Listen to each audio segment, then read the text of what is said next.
Tonight, we open a door that should not exist. Beneath the marble floors of the Vatican lies a passage erased from every map, a corridor where candles never die, and the air hums like something remembering itself. They called it legend. They called it blasphemy. But those who heard the sound beneath the Basilica spoke of stone that breathed, and silence that listened back. It began in 1949, a crack in the chapel floor, a stair that spiraled downward into a light no one could name. The church sealed it, burned the records, and called it a mistake. But the hum never stopped. Tonight, you'll follow it, through marble and shadow, past saints and silence, to the 13th chamber, the one Rome pretends does not exist. What sleeps there is older than prayer, older than the first word ever spoken into faith. So breathe slowly. Forget what you've been told of heaven and hell, because beneath Peter's throne, the Vatican is still breathing, and tonight, it breathes through you. Welcome to Vatican Mysteries for Sleep, where history whispers, and even silence has a pulse. You stand at the edge of St. Peter's Square. The bells have stopped. The crowd is gone. Only the wind remains, carrying the scent of rain and old incense. Somewhere beneath your feet, the marble breathes. You can feel it, slow, steady, ancient. The Vatican glows above you like a lantern of stone, but beneath its light lies a world that was never meant to be found. In 1949, a group of workers restoring a chapel stumbled upon a crack in the floor. Behind it, a staircase that spiraled into blackness. The church called it a misrecorded chamber. But those who entered spoke of something else. Bones not marked by name, coffins sealed in iron, and a sarcophagus too large for any man. Some whispered it was an early pope buried before the faith had a name. Others said it was older still, a guardian from before Christianity, hidden to preserve a truth the world was not ready for. For decades, the door was sealed again. Files locked, names erased, photographs burned, but the hum below never stopped. Archaeologists, priests, even soldiers have followed that sound. Some returned pale and silent. Some never returned at all. Tonight, you will walk their path. Through the forgotten catacombs, through the air thick with prayer and dust, to the tomb that holds the secret no one was meant to see. The first sound is not loud. It begins as a faint hiss, like steam escaping from the lungs of stone. At first, you think it's just the old basilica settling into itself, the breath of marble that has endured centuries of prayers and heat. But then you hear it again, longer, deeper, the sound of pressure finding release. The chapel is empty. Candles burn low, their wax pooling like frozen tears. Moonlight slides through stained glass and paints the walls in blue and red. You stand near the altar where restoration workers left their tools. The air smells of plaster dust and old incense. Beneath your boots, the marble tiles gleam, except one. A thin line runs across it, too straight to be natural, too deliberate to be ignored. You kneel, your hand brushing away a layer of dust. The crack runs diagonally, almost like a vein. When you press your palm to it, the stone feels warm. Not like sunlight or friction, but pulse. The marble itself is beating, faintly, as if echoing the rhythm of a distant heart. You whisper, half to yourself, half to whatever listens. Is someone there? The answer comes not as a voice, but as a vibration beneath your fingertips. It travels through your arm, into your ribs, where your own pulse adjusts to match. The air tightens. The candles flicker backward, their flames bending toward you instead of away. You pull your hand back. Silence returns, heavy, deliberate. Behind you, the old custodian clears his throat. His eyes are clouded with age, but they see too much. You heard it, he says. Not a question. You hesitate. What is it? He shakes his head. A mistake. One that was sealed before I was born. He walks slowly toward the door, leaving behind the smell of oil and fear. If you're wise, he adds, you'll forget this floor exists. But the moment he leaves, the silence begins again. A silence too perfect, too hollow. You stand, looking at the crack. A thought blooms unbidden. If the marble breathes, something beneath it must live. You fetch a small hammer from the workbench. The air thickens, like the moment before confession. You strike once. The sound echoes longer than it should. Dust rises, soft as smoke. You strike again. A fragment of tile breaks loose. Light seeps through. Not golden, not white, but pale blue, as if moonlight were trapped beneath the earth and had just found a way to escape. The glow pulses faintly, timed with your breath. You drop the hammer. It lands without a sound. Kneeling again, you brush the edges. Beneath the broken marble lies a thin slit, no wider than a coin, but deep, impossibly deep. Cold air drifts upward, carrying with it the scent of metal and age. You whisper another prayer, though you can't recall which one, and lean closer. The air hums. Somewhere below, something shifts, as if stirred from a long sleep. Then it stops. You stay frozen for a long time, listening to the silence breathe. The candle nearest to the crack gutters and dies. The faint blue light flickers once more, then fades entirely. The marble is still again. But now you know what silence hides. Not emptiness, but waiting. Later that night, when you close your eyes, the sound returns in dreams, a low vibration running through bone. You see the crack widening, the blue light spilling upward, forming a door. And from that door, a voice, not human, not divine, whispering. You found the breath. You wake before dawn. The air in your room is heavy with the scent of stone and incense. On your hand, a fine dust clings like ash. You brush it off, but beneath your skin, something glows faintly blue. The marble has remembered you. You return before sunrise, long before the bells can mark another hour. The basilica stands silent under a thin veil of mist. The guards are gone. The city is asleep. You move quietly through the nave, your footsteps swallowed by centuries of echo. The crack waits where you left it. The marble around it looks untouched, but you can feel the hum, steady, patient, alive. You bring a chisel this time and a small lantern. The air tastes metallic, like the breath of old machinery. The first strike opens a hairline fissure. The second splits it wider. Dust spills upward, glowing faintly in the lamplight.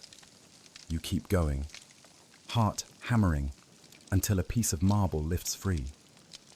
Beneath it, darkness. Not empty darkness. It breathes.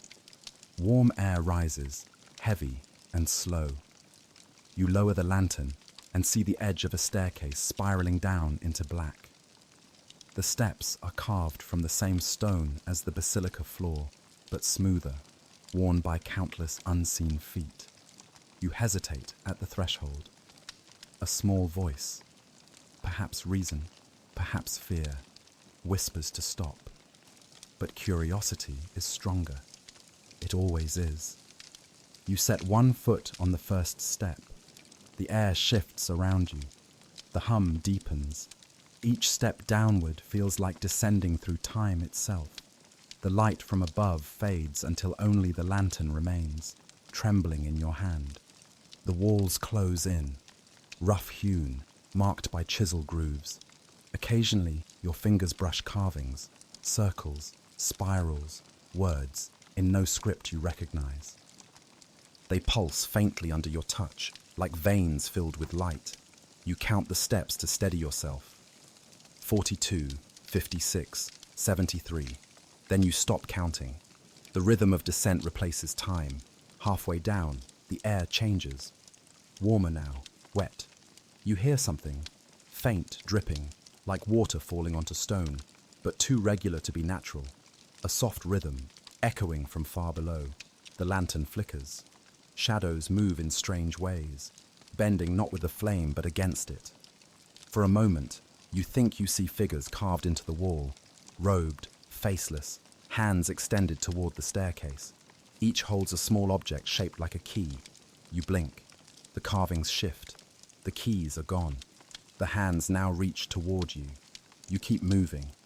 After a long descent, you reach a landing. The floor here is damp. The walls widen into an archway sealed by iron bars. Rust coats them like scabs, but behind the rust, something gleams faintly. Not metal, not stone. You lift the lantern closer. Symbols etched into the iron shimmer in blue light, the same hue that leaked through the crack above. They seem to move as you stare, letters rearranging themselves, like a sentence trying to remember its meaning. On the ground near the bars lies a scrap of cloth, half buried in dust. It bears the faint imprint of the Vatican seal. You lift it gently. Something has been written in the corner, too faded to read, until you tilt it toward the lantern. Then the letters appear, burned into the fabric itself. Custodia 13, 13th custody. You whisper the words, and the air shifts again. The hum grows louder, echoing through the metal. You hear footsteps, not behind you, but below, slow, deliberate, ascending. You step back. The sound stops. The iron gate trembles once, then settles. The hum softens to a heartbeat. You stand there, caught between curiosity and dread. The longer you stare, the more the bars seem to bend, like reeds swaying underwater. You think of the custodian's warning. Forget this floor exists. But it's too late. You're already part of it. The marble has opened itself to you, and now the air carries your name. You kneel beside the gate and trace the symbols with your fingertip. The metal is warm. Beneath your hand, one sigil pulses. When you press harder, it sinks slightly, as if made of soft clay. The hum pauses, then resumes, lower this time, heavier. A faint hiss escapes from between the bars. Dust falls from the ceiling. The gate does not open, but the space beyond it brightens. A corridor illuminated from within, breathing pale light through the cracks. You lift the lantern and see that the floor continues downward past the gate, another stair descending into what looks like fog. You whisper again, not in prayer, but in question. Who's there? The fog moves as if answering. You lean closer, eyes straining through the bars. The shapes within shift like shadows cast by unseen fire. You think you see outlines, coffins, altars, or perhaps figures kneeling in endless rows. Their forms waver, half solid, half air. The hum rises again, pulling at your breath until you have to close your eyes to keep from drowning in sound. When you open them, everything is still. The fog has retreated. The bars are cold. Only the faint vibration remains, steady and patient. Like the world beneath you, breathing in sleep. You take one last look at the dark below. Something deep inside you whispers that once the 13th door opens, nothing above will ever be the same again. You climb the steps back toward the faint light of dawn. The basilica above feels different now, quieter, heavier, aware. The air trembles as you pass. Behind you, the iron gate hums once more. The marble floor above closes itself, the crack sealing until only a thin blue vein remains. But the sound does not stop. It follows you through the hall, into the city, into your dreams. The Vatican has begun to breathe again. The story spreads like a draft under a closed door. It begins with the workmen, the ones who were called to repair the chapel floor months before you ever arrived. Men from the outskirts of Rome, hired by the hour, paid in silence. Their names never made the records, but the whispers did. The first of them, a mason named Paolo, stopped coming to Mass. He told his wife the walls beneath the Basilica had a pulse. When he struck them with his hammer, he swore he felt it strike back. The others laughed until the day he vanished. His tools were found stacked neatly beside the altar, the handles still warm, as if he had just set them down. Another, the youngest, told a priest he had heard voices in the dust. Not echo, not wind, but Latin spoken backward. He was sent home for rest. The next morning, his hands shook so violently he couldn't hold a spoon. The story says he left the city before nightfall and never returned. You find these fragments written in pencil on the back of an old blueprint, sketches of the floor, the crack, the narrow stairway.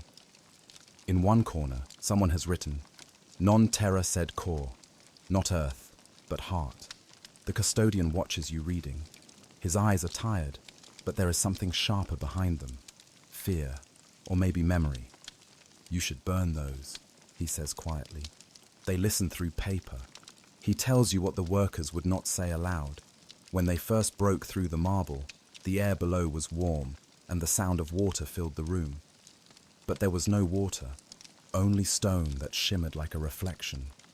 And in that reflection, they saw faces, not human, not saintly, faces that looked carved by breath itself. You ask where they saw them. He points toward the floor. Where else? That night you return to the chapel alone. The silence feels different now. Not absence, but anticipation. You kneel where the crack once was. The marble looks seamless, polished, whole. But when you place your ear to it, you hear them, faint, like the echo of a crowd beneath water. At first it sounds like prayer. Then the rhythm changes. Words separate from music. You recognize fragments of Latin. Custodia, resonare, vivit, custody, resonance. It lives. The sound grows clearer, rising and falling like waves. You lift your head, but the voices follow. They are beneath you, inside you, vibrating through the ribs of the basilica. Something moves in the dark corner of the chapel. A faint shimmer, a distortion in the air like heat above asphalt. It stands near the altar, silent, watching. When you take a step forward, the shimmer fades, leaving behind the faint scent of myrrh and metal. You whisper into the silence. Who are you? A single candle flickers. The flame bends toward you, then backward, as if breathing. On the wall behind the altar, dust patterns shift, forming faint letters that weren't there before. Custodia the 13th. You reach for your lantern, but the glass fogs instantly. In its dim reflection, for a heartbeat, you see them. The faces the workmen described, etched in moving stone, mouths open as if mid-breath. Then they are gone. The hum returns, louder now, layered, like many voices singing the same note. It fills the chapel until you can't tell where your heartbeat ends and the sound begins. When the sun rises, the marble looks untouched, but the air still trembles, faintly, with the echo of unseen workmen striking stone from below. That morning, a letter slides under your door. The paper is thick, the handwriting elegant, the ink still damp. It reads, "You have heard them now. That means they have heard you. Stop digging. Every sound awakens memory." At the bottom, no signature, only a red wax seal stamped with a symbol you have never seen before. A spiral crossed by 2 keys. You turn the letter over, and something falls out. A small chip of marble, faintly glowing blue. It hums in your palm like a living thing. The voices, it seems, have found a way to follow. It comes to you the next day. Not through rumor, not through letter, but in person. He arrives unannounced, his presence heavy with the kind of authority that never needs to speak its name. The cardinal, robes of crimson fading to rust, eyes ringed with sleeplessness. When he enters your office, the air grows colder. "You've been asking questions," he says. Not a greeting, a A statement. You nod carefully. About the floor. He closes the door behind him. About the vault, he corrects. The word hangs between you like a curse. He lowers himself into the chair opposite your desk, folding his hands. Do you know why the marble hums? You hesitate. I think there's something beneath it. There is always something beneath, he says. The question is whether you wish to meet it. He studies you for a long time before speaking again. In 1949, during renovations of the necropolis, a door was opened by mistake. It should have been impossible, sealed since the founding of the Basilica. The workers reported warmth, light, and sound. Within hours, we sealed it again. He reaches into his robe and slides a photograph across your desk. The image is faded, sepia-toned. It shows the cracked floor, a narrow staircase, and at the bottom, a blur of light. They called it Custodia 13, he says softly. The 13th custody. It was built before the Vatican, before even the first church on this ground. No one knows by whom. You study the photograph. The light at the base of the stair seems to pulse even on paper. What's inside? You ask. His gaze sharpens. A question that cannot be safely answered. He leans forward, lowering his voice. The tombs of saints, popes, martyrs. Those are visible faiths. But this is something else. It predates faith. It predates words. It is the reason silence became holy. You feel your throat tighten. Then why keep it? Why not destroy it? Because it cannot be destroyed, he replies. Only remembered or forgotten. And those who remember rarely survive remembering. He stands, straightening his robes. Seal the stair, forget the crack. If you must pray, pray for deafness. You follow him to the door. What happens if it wakes? He pauses, his hand on the handle. Then Rome will hear the sound it was built to silence. When he leaves, the room feels emptier, yet charged, as though his words have stayed behind, whispering through the air. You look again at the photograph. The blur of light seems brighter now, almost alive. Beneath it, faint handwriting you hadn't noticed before. Non dormiat verbum. The word does not sleep. That night, you dream of the cardinal's eyes, tired, wet, reflecting something that wasn't light, but memory. You see him standing in the same chapel, years younger, watching the workmen descend the stair. You see the door open, light flooding upward, his lips moving in prayer that sounds more like fear. Then the dream shifts. The same man, older now, burning documents by candlelight, whispering, "Forgive us for remembering." You wake before dawn. The air smells of smoke. Your hands are dusted with grey ash. On your desk lies the photograph, though you had locked it away. The edges are warm to touch. You step to the window. Rome sleeps beneath a shroud of mist. The bells are silent, but in the distance, faint and rhythmic, you hear it again, the hum. It drifts through the streets like fog, rising from the heart of the city. The cardinal's warning echoes in your mind, yet beneath it, something deeper whispers. You have already been chosen. You dress quickly and walk toward the Basilica. The streets glisten with rain. Pigeons scatter before you, wings cutting through the grey air. When you reach the steps, the sky has begun to lighten. The great dome looms above like a planet made of silence. Inside, the chapel feels alive. Candles flicker in perfect unison. The floor gleams, unbroken, but the hum beneath your feet pulses stronger than ever. You kneel, whispering the words you once heard in the stone. Non dormiat verbum. The marble shivers. A faint crack of blue light runs across the floor, just for a moment, then disappears. You realize the cardinal was wrong about one thing.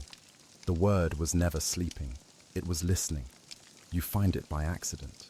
It is never discovery that guides moments like this, but something subtler.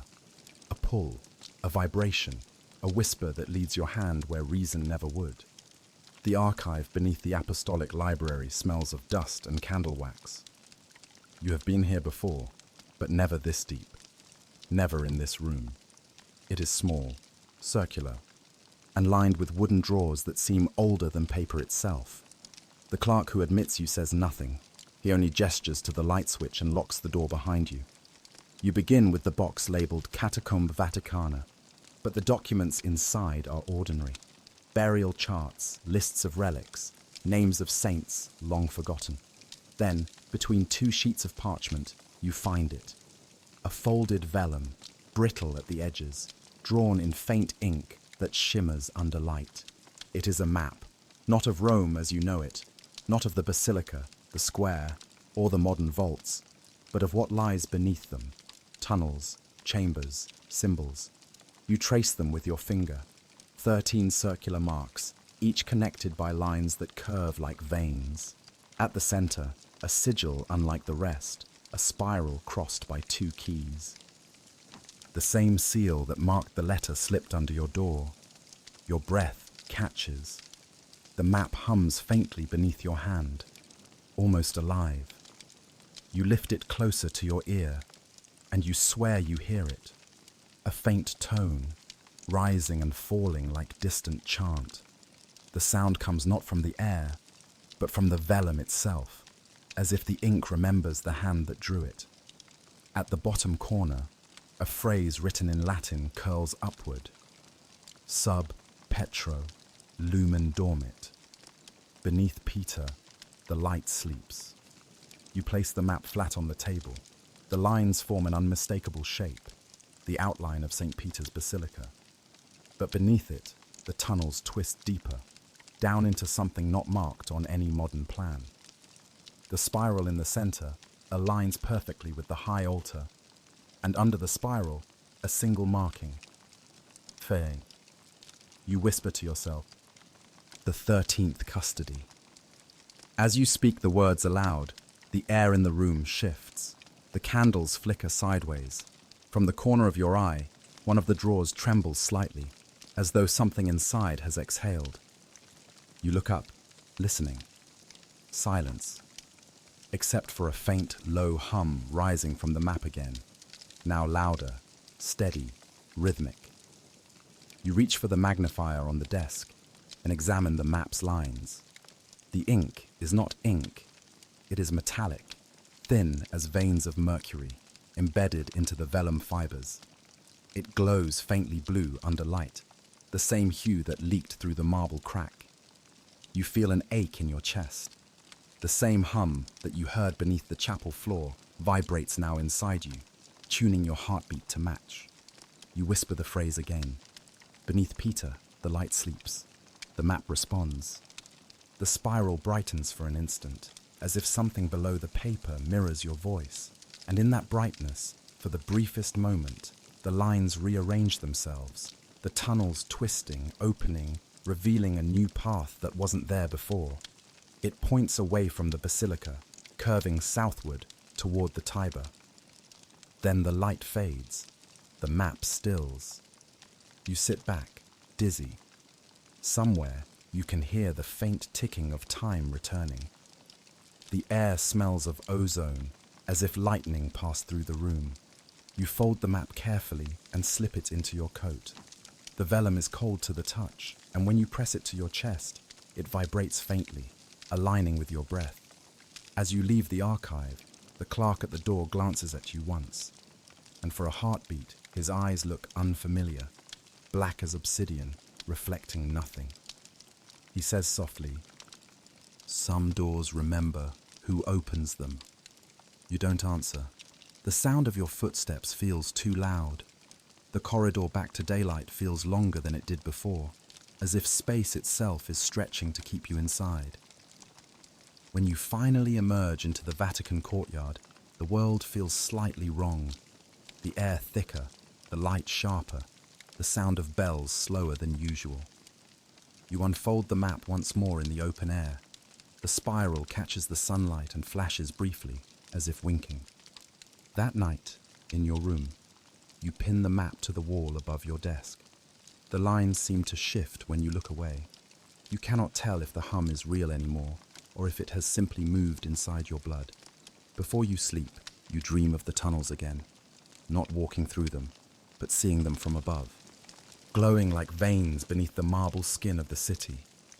The spiral at their heart pulses like a heartbeat, and from its center, a voice speaks in a tongue older than Latin. Beneath Peter, the light does not sleep. It remembers. When you wake, the map glows faintly in the dark. The stair calls to you again. You return before dawn, carrying only the map and a small lamp wrapped in cloth. The basilica is empty, the air thick with yesterday's prayers. The marble gleams under candlelight, too clean, too calm. But the moment your foot touches the floor, the hum returns, faint and distant, like a memory rising from beneath the earth. You kneel where the crack once was. The seal looks perfect, unbroken. Yet when you press your palm to it, the marble shifts slightly, soft as breath. You whisper the words you learned from the map.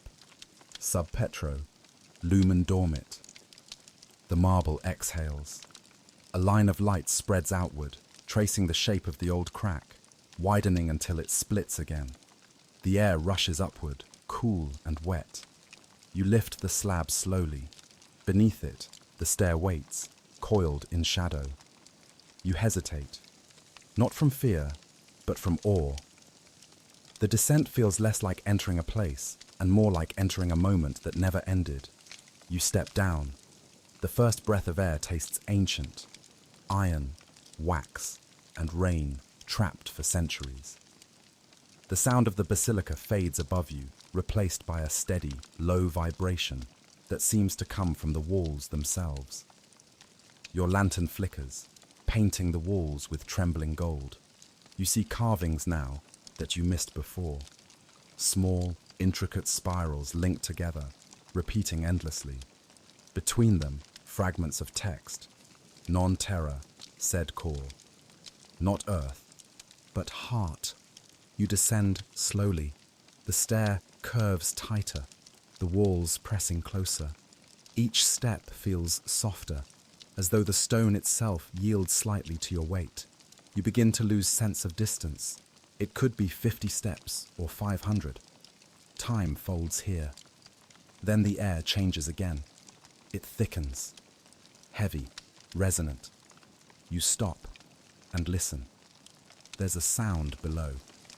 A slow rhythm, like water dripping into an endless well, each drop echoing with impossible depth. You whisper, "Is anyone there?"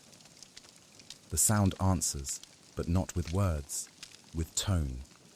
The vibration rises until it meets your heartbeat. You feel it through your chest, your bones, your teeth.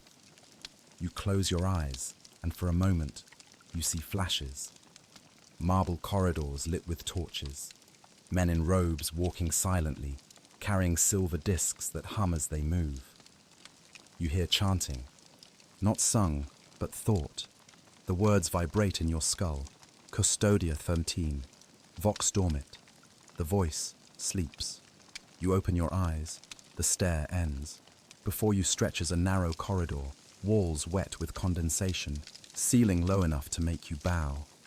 The floor glows faintly, veins of blue light pulsing beneath translucent stone. You walk slowly, each step echoed 1,000 times, though you are alone. At the far end, you find a doorway, circular, framed with carvings of wings and keys. The metal looks like iron, but feels alive under your fingers, pulsing faintly. In the center, the spiral seal gleams. You hold up the map. The same pattern marks its heart. You press your palm to the seal. For a moment, nothing. Then the metal ripples, softening like liquid. It flows outward, parting soundlessly. Warm air spills through, thick with the scent of myrrh and lightning. You step inside. The chamber is vast, domed, and strangely lit, not by flame or lamp, but by light that seems to emerge from the stone itself. At its center stands a column of glass or crystal or something between, tall as a man, filled with mist that moves like breath. Around it, inscriptions spiral outward on the floor, glowing faintly blue. You kneel, tracing them. They read like prayer, but feel like equation. Sound, motion, time, resonance. You realize this is not burial, it is containment. A faint vibration rises from the crystal column. You step closer. Inside, through the mist, a shape moves. Not human, not shadow. Something coiled, luminous, as though light itself were dreaming. You whisper, "Who are you?" The column vibrates, and for an instant, the mist clears. You see eyes, vast, ancient, not of a person, but of presence. They open, and the hum shifts to a tone so pure, it hurts to hear. You fall to your knees. The light fills your vision, flooding through you, carrying voices, centuries layered atop each other, fragments of prayer, laughter, screams, and silence blend into one sound. It is not chaos, it is memory. You understand then what the cardinal meant. It predates faith, it predates words. You try to speak, but no sound leaves your mouth. The air trembles, shaping your breath into echo. The voice within the light whispers, not in Latin, not in any language you know, but the meaning arrives anyway. You descend through time, because time descends through you. The light fades, the hum softens, the air returns to stillness. You back away slowly, heart still tuned to the frequency of the tomb. The doorway closes behind you like a sigh.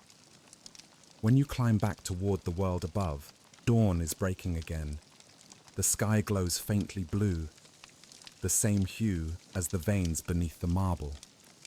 The bells begin to ring, and for a brief moment, their sound harmonizes with the hum below. You realize then that you are no longer simply walking through the Vatican. You are walking through its pulse. The map, the marble, the stair. They are not places. They are organs of something vast, sleeping beneath the city, waiting for someone to listen long enough to wake it. And you have listened. The descent feels different this time. The air greets you like memory, not invitation. You carry the same lamp, though its light seems weaker here, swallowed by the stone. The walls hum faintly as you pass, and you begin to recognize the sound. Not random vibration, but rhythm, breathing. The very architecture exhales. At the base of the stair, the corridor opens into a vast room, perfectly circular, too symmetrical to be the work of chance. You lift the lamp higher, and the light spills across 1,000 shapes, resting in shadow. At first you think they are statues, carved saints perhaps, figures of reverence. But then you see the seams of lids, the faint curvature of sarcophagi, coffins, hundreds, maybe more, arranged in concentric circles around a central altar of black stone. The air smells of iron and something older, sweet like myrrh, sharp like ozone. You walk slowly, careful not to disturb the dust that carpets the floor. Every step sounds like a whisper. You kneel beside the nearest coffin. The nameplate has been worn smooth by centuries, but a faint pattern remains. A symbol, not a word. A spiral intersected by a cross. The same mark that followed you from the map, the letters, the gate. You touch the lid, warm, faintly pulsing. Inside, something moves. A shift of air, the echo of a sigh. Your lamp flickers. For an instant, the room brightens, not from flame, but from within the coffins themselves. A faint blue luminescence, bleeding through the stone. You step back. The air trembles. Voices begin to rise, layered and distant. They sound like chanting, but too slow, too deep, as though time itself were trying to pray. You turn toward the altar. The stone there glows faintly, veins of light threading upward, pulsing with each wordless hymn. You approach. The temperature drops with every step. Frost blooms along the floor, though the air is not cold. On the altar lies an open book. Not paper, not parchment, but thin plates of metal, engraved with symbols that shift as you stare. Between the plates, faint strands of light connect one to the next, as if the words themselves are circuits, conduits for memory. You reach out, and the hum aligns with your breath. The moment your fingers brush the page, the room inhales. The chanting stops. Silence floods in, thick and complete. Then the light from the coffins changes. From blue to gold. Faces appear above each sarcophagus, translucent, rippling like reflections in deep water. Some look serene. Others look terrified. All look alive. You hear them in your mind, not speech, awareness, fragments of thoughts overlapping, merging. We are kept. We are kept. The word remembers. You fall to your knees. Your vision blurs with light and tears. The air vibrates around you, and you realize the hum is not external. It is coming from your own body, your bones resonating with theirs. You are part of the choir now. The voices rise again, but this time you understand. They are not praying. They are warning. Do not open the 13th. Your lamp explodes with a sharp crack. The flame vanishes. You are blind for a moment, the only light the faint gold of the saints. Then you see movement near the altar. A figure, or perhaps a shadow, standing between you and the book. It does not move as humans move. Its form shifts like smoke caught in a slow wind. You whisper, "Who are you?" The figure's voice arrives inside your head, layered with many others, like a cord made of centuries. We are the ones who remember the silence. What silence? The silence before the word. The silence before faith. The silence that must remain. The golden light flickers. You glance toward the nearest coffin. The face above it has vanished. Another follows. The glow drains away, fading into the stone, leaving only darkness and the echo of their warning. The figure reaches toward you, and the space between its hand and your chest hums like struck glass. Pain blooms behind your eyes, not physical, but spiritual, as though your thoughts are being rewritten. The shadow whispers, "If you listen too long, you will forget your own name." The words shatter the trance. You stumble backward, gasping, reaching for your lamp. The glass is cracked, but the flame rekindles itself. The room returns to its slow, living hum. The figure is gone. You look back at the altar.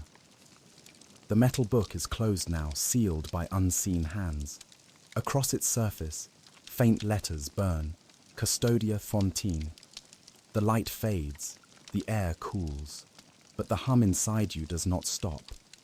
When you climb the stair again, the air of the Basilica feels thin, fragile. The silence above no longer comforts you. It feels artificial, like the pause between two breaths. You realize then the truth of the chamber below. Saints are not buried there. They are kept. That night, you cannot sleep. The hum follows you through the walls, through your pulse, through the silence between heartbeats. Every sound reminds you of it. The whir of the fan, the ticking clock, the whisper of wind against the window pane. All of them slightly off-tempo, slightly slower, as if time itself were listening to something deeper. You lie awake until the sky begins to pale.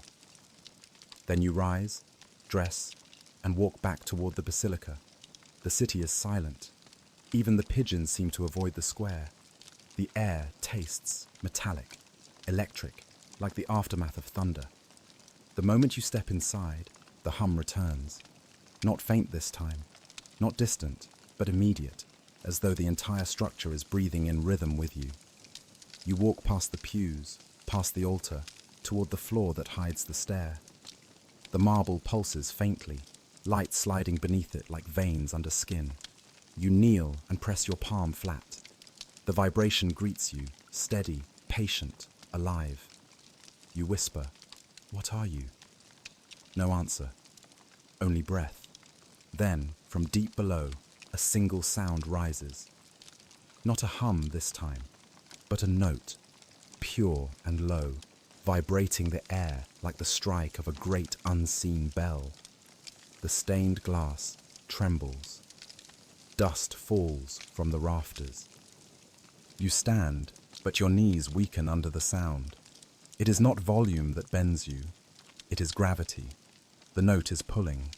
The marble ripples, just once, like water disturbed by a drop. You see flashes of what lies beneath: the coffins, the altar, the book of light. The faces of the saints, now turned upward, mouths open, exhaling the same golden breath. Then silence. You stumble backward. The floor returns to stillness, but the taste of air has changed. Heavy, sweet, alive. You inhale, and something inside your chest answers. The breath beneath the Vatican is breathing through you. You lean against the nearest pillar, trying to steady yourself.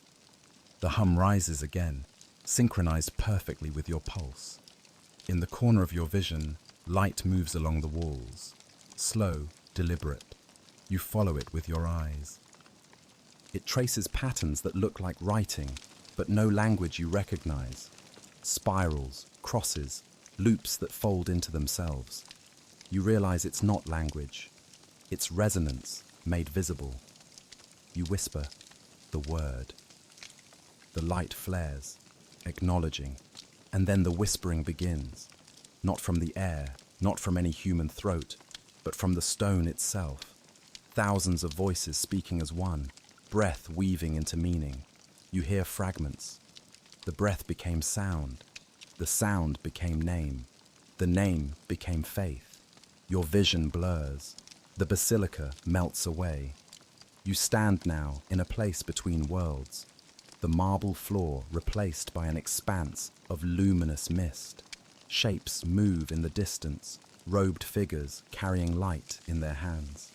They walk in slow procession toward a vast door carved into the earth. Every step they take vibrates through you. You understand without knowing how. This is the memory of the basilica itself. You are inside its breath, watching the moment it was first exhaled. The door opens, and from within comes that same low note, the first hum, the sound that birthed the city. The figures kneel, their torches dimming. One of them raises a hand and speaks words that echo through you. The voice sleeps, but the breath endures. Then the vision fades. You are back in the basilica, gasping, drenched in cold sweat. The air still trembles, faintly glowing where the vision had been. You hear footsteps behind you.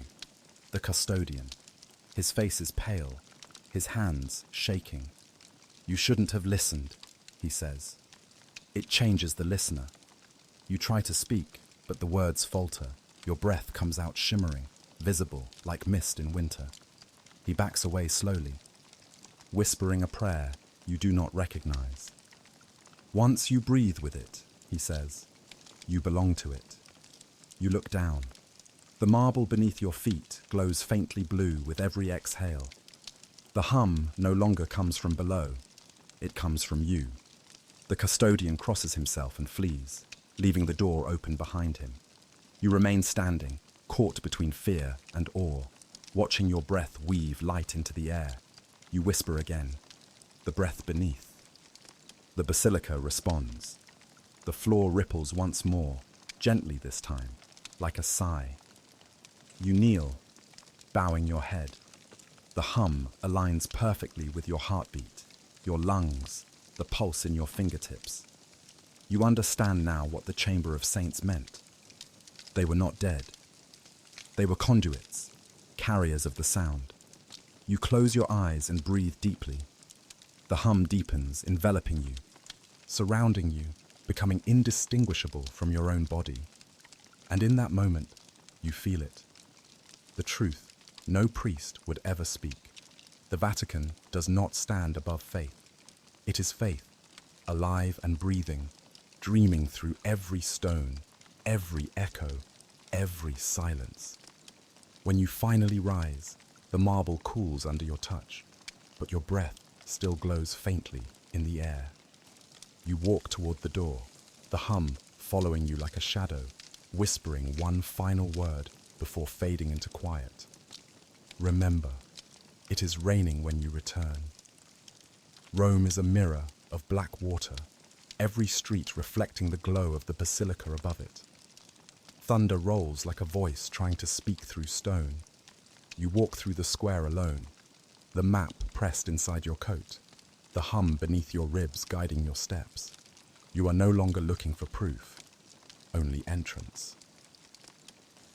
Inside, the air feels denser than before, as if each breath must pass through centuries. The lamps flicker with the rhythm of a heartbeat. You pass the altar and stop at the marble you once cracked open. It waits for you, smooth, sealed, but not silent. Beneath it, the low resonance continues, faint and patient. You kneel, whisper the words again, sub petro, lumen dormit. The marble exhales. A seam of light appears, blue as memory, and the stone opens once more, revealing the narrow stair that spirals into blackness. But this time, the hum is stronger. Less like sound, more like pressure. You step into it, feeling your chest tighten as if descending into another lung. The descent stretches longer than you remember. The air grows thick, the lantern flickering in defiance. You touch the wall for guidance. It's warm, alive, pulsing under your fingertips like muscle. The hum vibrates through your bones. When you reach the bottom, your lamp reveals a new passage, one that wasn't there before. A narrow arch sealed by an iron door. It glistens faintly with moisture. Symbols crawl across its surface, spirals, keys, and words that blur as you look at them. The air hums higher here, a tone so pure it feels like light turned to sound. This is it, the 13th. You approach slowly. The door is massive but seamless, its hinges hidden, its edges too perfect to be forged by human hand. You touch the metal. It is warm, almost feverish. Your reflection stares back at you, distorted by a faint ripple that moves beneath the surface, as if the door itself were breathing. You whisper the words carved above, Custodia 13. The hum stops. For a moment, the air is so still you can hear your own heartbeat. Then, a whisper, not from behind the door, but from within it. You step closer, ear against the metal. The whisper continues, rhythmic, like someone praying on the other side. You strain to listen. The voice is faint, but you recognize it. The cardinal. The words are barely audible, but you catch fragments. The 13th was never buried. The 13th watches. The 13th breathes. You step back, pulse racing. The door begins to glow, faint lines of light tracing its carvings. The symbols rearrange, forming shapes you almost understand. A key, a cross, a spiral turning inward. You raise your hand again. The door pulses in time with your heart. Then, without warning, the metal shifts under your palm, softening like clay. A hiss escapes. Not air, but breath. The sound of something ancient inhaling. You stagger backward as the center of the door ripples outward, forming an indentation, the vague shape of a hand. Not yours. Larger, longer, reaching toward you from within. You whisper, "Who are you?" A voice answers, though not in sound. It enters your mind directly, slow and vast. the one the church forgot, the voice they silenced, the breath they buried. You feel its presence behind the door, pressing through the metal like water behind glass. The air thickens until you can barely stand. You realize the hum was not the door. It was the thing sealed behind it, alive, resonating, dreaming. The whisper deepens. Open and remember. You hesitate. Every instinct tells you to run, yet something within you, curiosity, hunger, faith, anchors you in place. You touch the door again. It's burning hot now, but you don't pull away. Beneath your hand, the shape of the palm fits yours perfectly.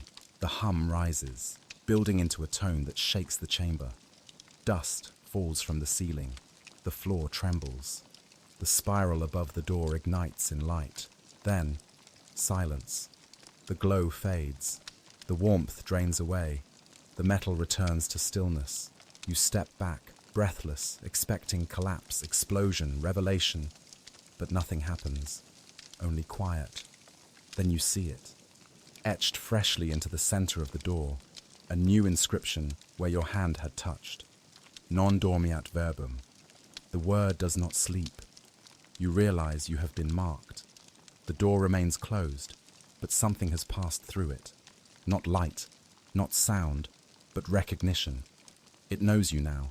You turn away, climbing back toward the surface, every step echoing with that phrase. Above, the city's bells begin to ring, 13 chimes breaking through the thunder. When you reach the marble floor, the basilica is empty, but the air trembles faintly with the aftersound of something enormous inhaling.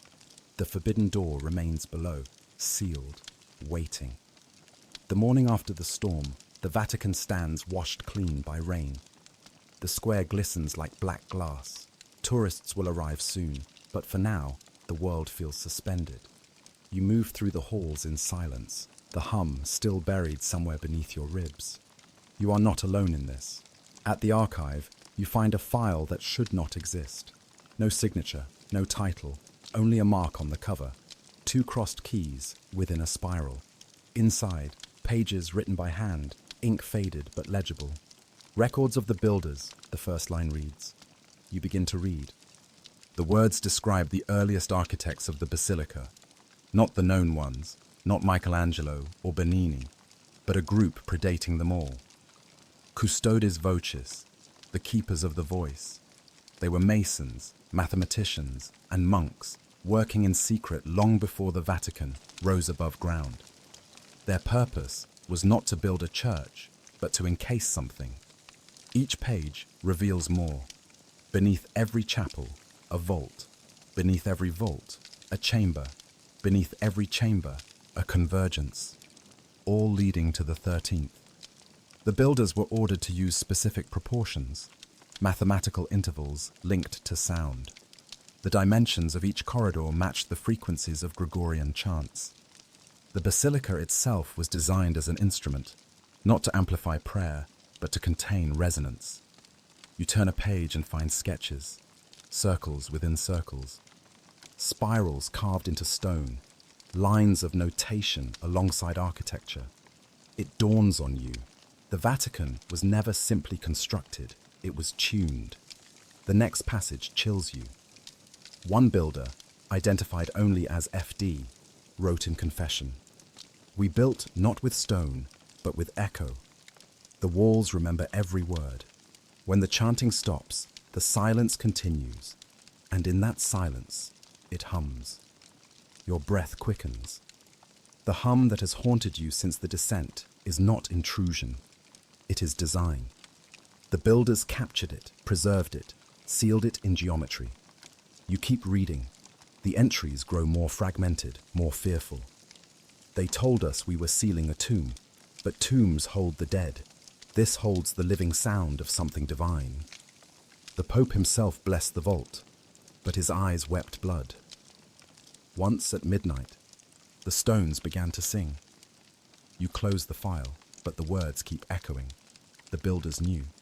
They built the Vatican as a body, a resonant cage for the breath beneath. You return to the chapel. The morning light streams through stained glass, scattering across marble like colored smoke. You stand at the center, directly above the spot where the 13th door lies far below. And then you hear it again, faint but unmistakable. A rhythm rising through the floor. This time it's not the low hum of sleep. It's measured, deliberate. A pulse. You realize it's Morse. The stones are speaking. You kneel and press your ear to the marble. The rhythm repeats. Long, short, short, long. Over and over. You write it down, translating. It spells one word. Remember. You whisper the word aloud. The air thickens immediately. The stained glass trembles. The floor vibrates like a struck drum. For a heartbeat, the entire basilica sings. Then, silence. But in that silence, you hear faint laughter. The kind that sounds both human and not, like the echo of creation itself. You open your eyes. The sunlight has changed. It bends in strange angles, illuminating the carvings on the pillars. You step closer and see faint engravings you've never noticed before. Patterns of sound waves turned into stone, a language of vibration. You touch one. It hums faintly, as if recognizing your breath. You move to another and another, each tuned to a different note, forming a chord that resonates with the hum inside your chest. You realize the basilica is responding to you. Your mind flashes with fragments of understanding. The map, the door, the chambers, the saints. All pieces of the same machine, built by men who knew that faith was not belief, but frequency. They didn't build the Vatican to worship. They built it to hold sound, to hold something that could unmake silence itself. The laughter fades, the hum steadies. You stand in the center of the church, and the air feels alive again. Not oppressive, but aware. You whisper once more, remember. A single note answers from deep below, soft, kind, as if the builders themselves are still there, hammering in rhythm with the living breath they encased.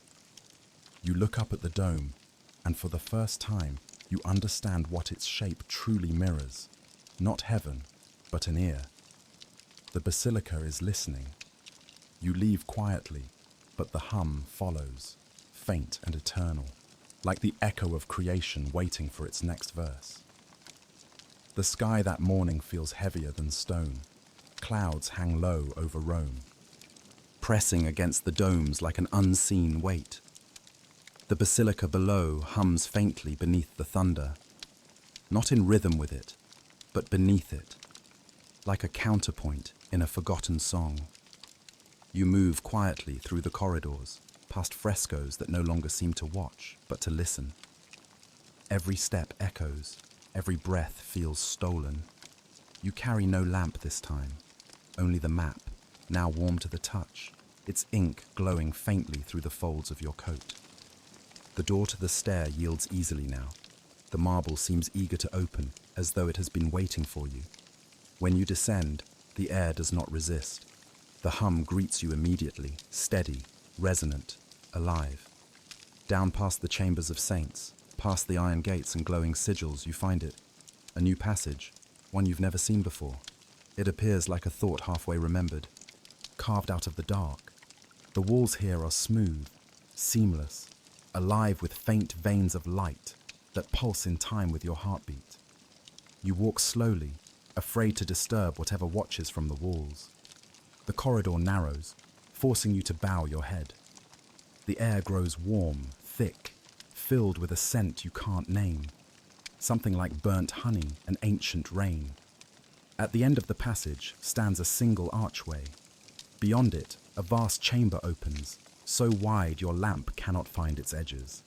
You step inside, and your breath catches. There, at the center, rests a sarcophagus unlike any you've seen. Massive, carved from white stone that glows faintly from within. The surface shimmers with intricate lines, like veins under skin. It is not sealed with nails or mortar, but with song. You can hear it, A low vibration, pure, unwavering, holding the lid in place. You approach, the hum growing stronger. Around the tomb, the floor is inscribed with circles, each filled with markings you recognize from the builder's notes. Equations of sound, geometry turned into prayer. The walls curve inward, not out, as though the entire space was built to focus energy toward this single point. You kneel. The hum passes through your body like wind through a hollow reed. You feel your pulse synchronize with it. For a moment, you cannot tell whether you are hearing or being heard. You whisper, "Who are you?" The air thickens. The vibration deepens until it's no longer sound, but sensation, pressure against your chest, a force that bends your breath. A faint light flickers within the sarcophagus, faintly blue, the same color that haunted the marble and the map. You touch the stone. It is warm, almost human. Beneath your fingers, it moves, not like shifting rock, but like flesh. You pull back, heart hammering. Then, faintly, a whisper rises from within. Not words, not yet, just sound. A tone that seems to form thought as it grows. You kneel closer, ear against the lid. The tone fractures into fragments, syllables that weave into meaning. You recognize one word repeated again and again. Kustos, guardian. Your lamp flickers. The hum changes. The sound becomes directional, focusing toward you like a beam of light. Then, for an instant, silence. The lid shifts. Not much, barely a breath, but enough. A thin line of light escapes from the seam, spilling across your face. It feels like heat and ice at once, burning through skin into thought. You see flashes, fragments of faces, cathedrals, deserts, oceans, voices screaming, choirs singing, time collapsing into sound. You stumble backward, gasping. The light fades. The tomb seals itself again. But something has changed. The hum now comes not from the sarcophagus, but from you. It moves through your ribs, your lungs, your skull. A tone that feels older than breath. You realize you have heard this before, in the Basilica, in the marble, in the silence between prayers. The tomb was never hidden. It was singing through everything. Your vision blurs. On the far wall, you see carvings, faint, ancient. They depict not saints, not angels, but figures kneeling before a light. Above them, a spiral descends from the sky, ending in a single eye that gazes upward, not down. You understand now. The tomb is not a grave, it's a vessel. Something sleeps within, not dead, but dreaming, waiting for the sound that will wake it. As you rise, a thought pierces your mind. Not your own voice, but something vast, patient, ancient.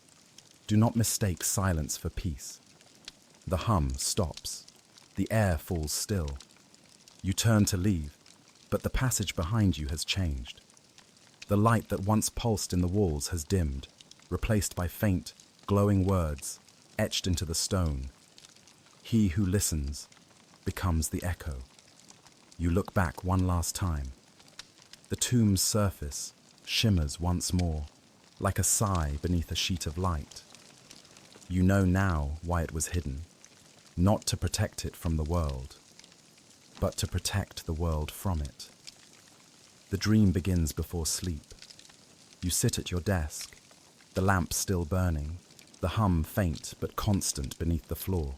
You stare at your reflection in the window, pale, flickering, uncertain. Then, slowly, the reflection moves, though you do not. Its lips part, and it speaks in your voice. You have seen the breath. Now you must see the face. You wake standing in the basilica. The air is silver with mist. The pews are gone. The walls are breathing. Each exhale pushes the mist closer to the floor. The marble glows faintly blue, veins of light pulsing outward from the altar. You walk toward it, every step echoing like a heartbeat. When you reach the center, the floor opens soundlessly, revealing the stair once more.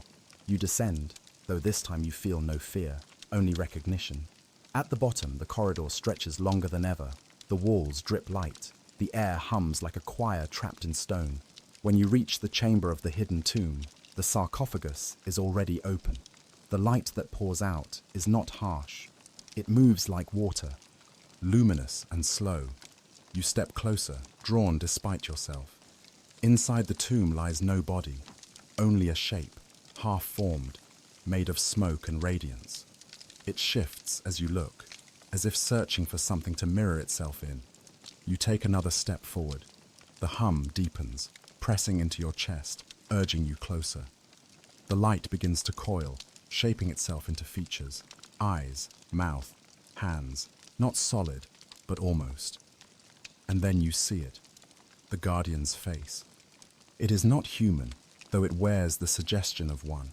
It is an idea of a face, ancient, incomplete, endlessly shifting. Eyes like twin suns seen through water, lips that never move but always speak. You cannot breathe. The air itself refuses to enter you. The voice comes without sound, a resonance that blooms directly behind your eyes. You opened what was meant to sleep. You try to speak, but the voice continues, filling every corner of your mind. I was kept to listen, to remember the first breath, to guard the sound that shaped the world. You fall to your knees. Why show yourself to me? Because you have begun to hum. You feel it then, the vibration inside you rising, synchronizing with the one in the chamber. The sound that once haunted now answers. The guardian leans closer, its light spilling into you like breath into glass. The church forgot why it built its walls, the voice says. They feared the breath and called it faith. They caged the voice and named it God. But the sound never died. It only changed frequency.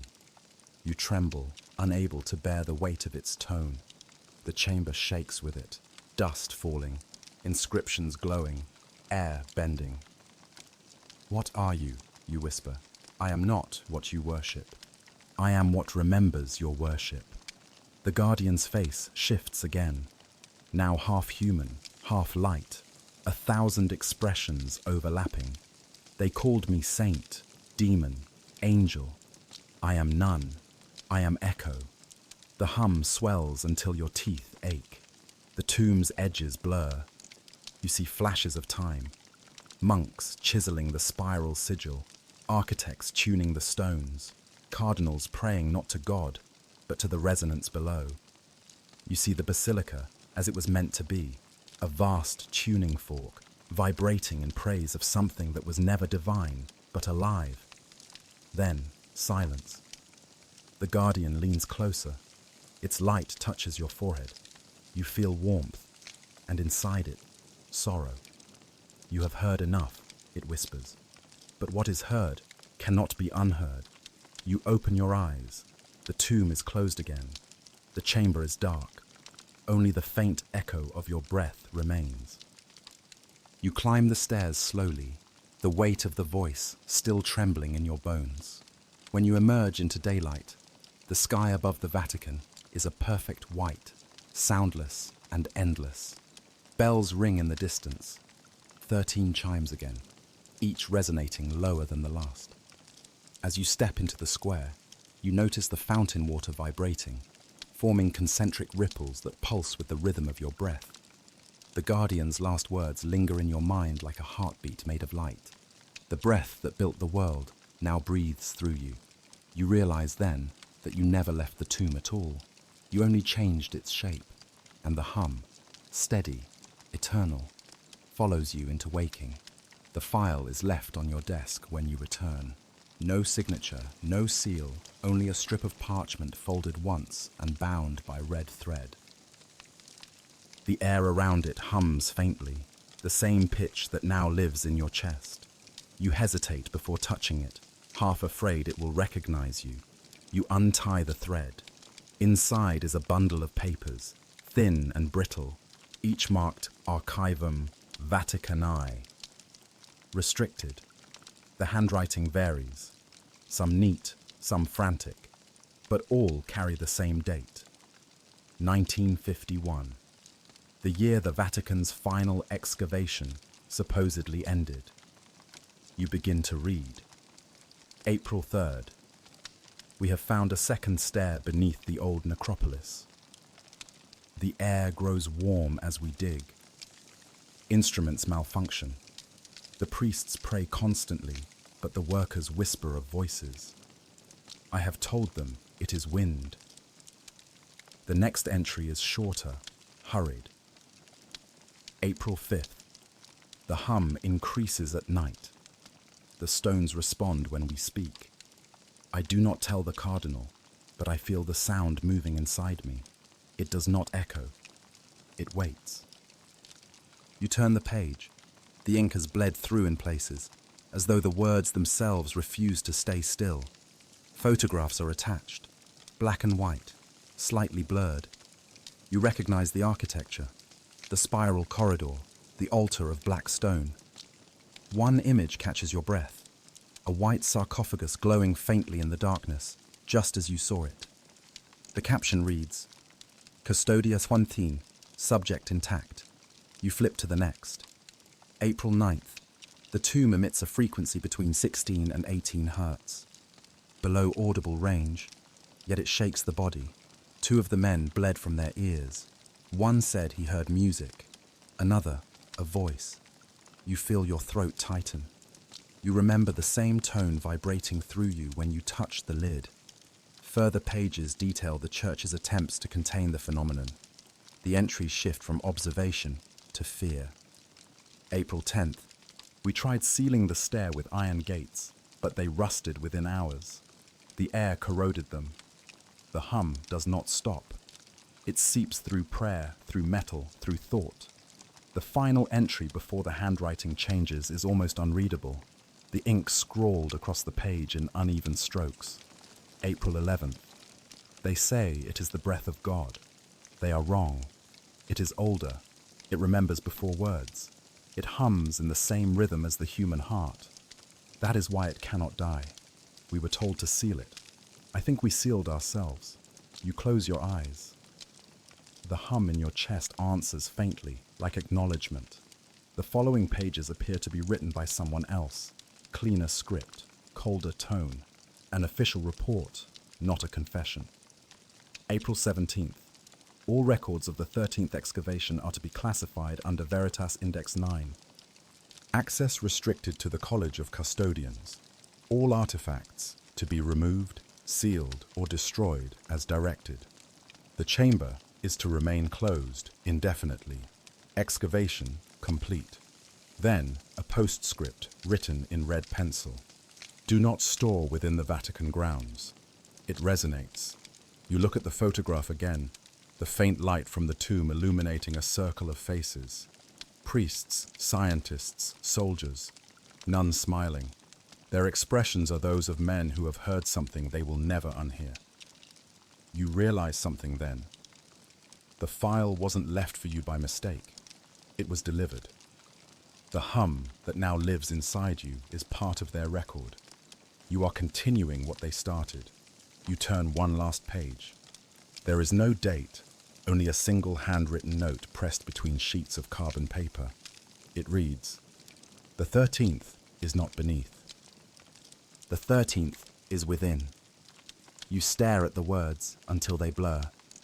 Then you hear it, a faint click behind you, like a door closing softly. You turn. No one there. Only the steady vibration running through the floor. When you look back at the file, the photographs are gone. The pages are blank. The hum grows louder. You whisper, "I am listening." The air bends slightly, as if approving. Outside, thunder rolls over Rome. The lights flicker. The Basilica exhales. The record is complete. But the excavation has only begun. That night, you cannot shake the feeling of being watched. The storm has passed, but the windows rattle with each gust as though something presses from outside, testing the glass. The hum beneath your skin has softened to a steady pulse, steady as a heartbeat. not your own. A knock breaks the silence. Slow. 2 beats. Then 1. When you open the door, a man in plain black stands beneath the archway. His face is half shadow, his eyes unreadable. He carries no book, no cross, only an envelope sealed with crimson wax. He hands it to you without speaking. The seal bears the papal insignia, the crossed keys and the triple crown, but beneath it, faintly engraved, you see something else, the spiral. You look up to ask, but the man is already gone. You break the seal carefully. Inside, a single sheet of parchment, aged and creased. The writing is ornate, Latin intertwined with phrases that shift into Italian halfway through, as if written across centuries by a single continuous hand. You translate slowly. To those who seek what was sealed, let them understand that faith was never meant to reveal, but to restrain. The 13th was our first and final vow. It was not buried to hide the dead, but to preserve the living sound. Those who listen will forget the world. Those who remember will cease to speak. Therefore we silence the voice with stone and call the silence holy. The document is signed not with a name, but with a title, Custos Pontifex, the Keeper Pope. A second page is folded beneath the first. You unfold it and see a map, simpler than the one you found in the archives, drawn in thicker ink with fewer lines. But the meaning is the same. The spiral at its center points not to the tomb, but to the altar above it. And at the altar's heart, a symbol, a cross formed of 2 sound waves intersecting. Your pulse quickens. You touch the page, and the ink warms beneath your fingertips. For a moment, the lines shimmer as though alive. You whisper the phrase from the earlier documents, non dormiat verbum. The lamp flickers. The room fills with faint resonance, deep and soft, a tone rising through the air. The map vibrates against the table. You pull your hand away, but the hum continues. The voice returns. Not the guardians, but something else, older, distant. Do you understand what they built? You shake your head, though you know it can hear your thoughts. The church feared the word would speak again, so it created a tongue of its own, faith. The Pope's seal is not blessing, it is containment. Every prayer, every chant, every mass is a song of suppression. You see it now, the Vatican not as a monument, but as a mechanism, a machine of marble and belief, turning silence into order, tuning human souls to a single note. The voice grows softer, almost kind. You broke the seal, and so it must remember itself. You look down. The wax you peeled from the envelope is melting, spreading like blood across the table. It seeps into the map, filling the spiral, staining it crimson. The hum intensifies until the walls tremble. You press your palms over your ears, but the sound is not external anymore. It's inside your skull, vibrating through your teeth, your thoughts. Images flash behind your eyelids. Popes anointed in secret beneath catacombs, their hands pressed to the same seal, their veins glowing faintly blue. A lineage of keepers, chosen not to speak truth, but to hold it down. The voice whispers one last phrase. The 13th did not guard the tomb. The tomb guards the 13th. Then silence.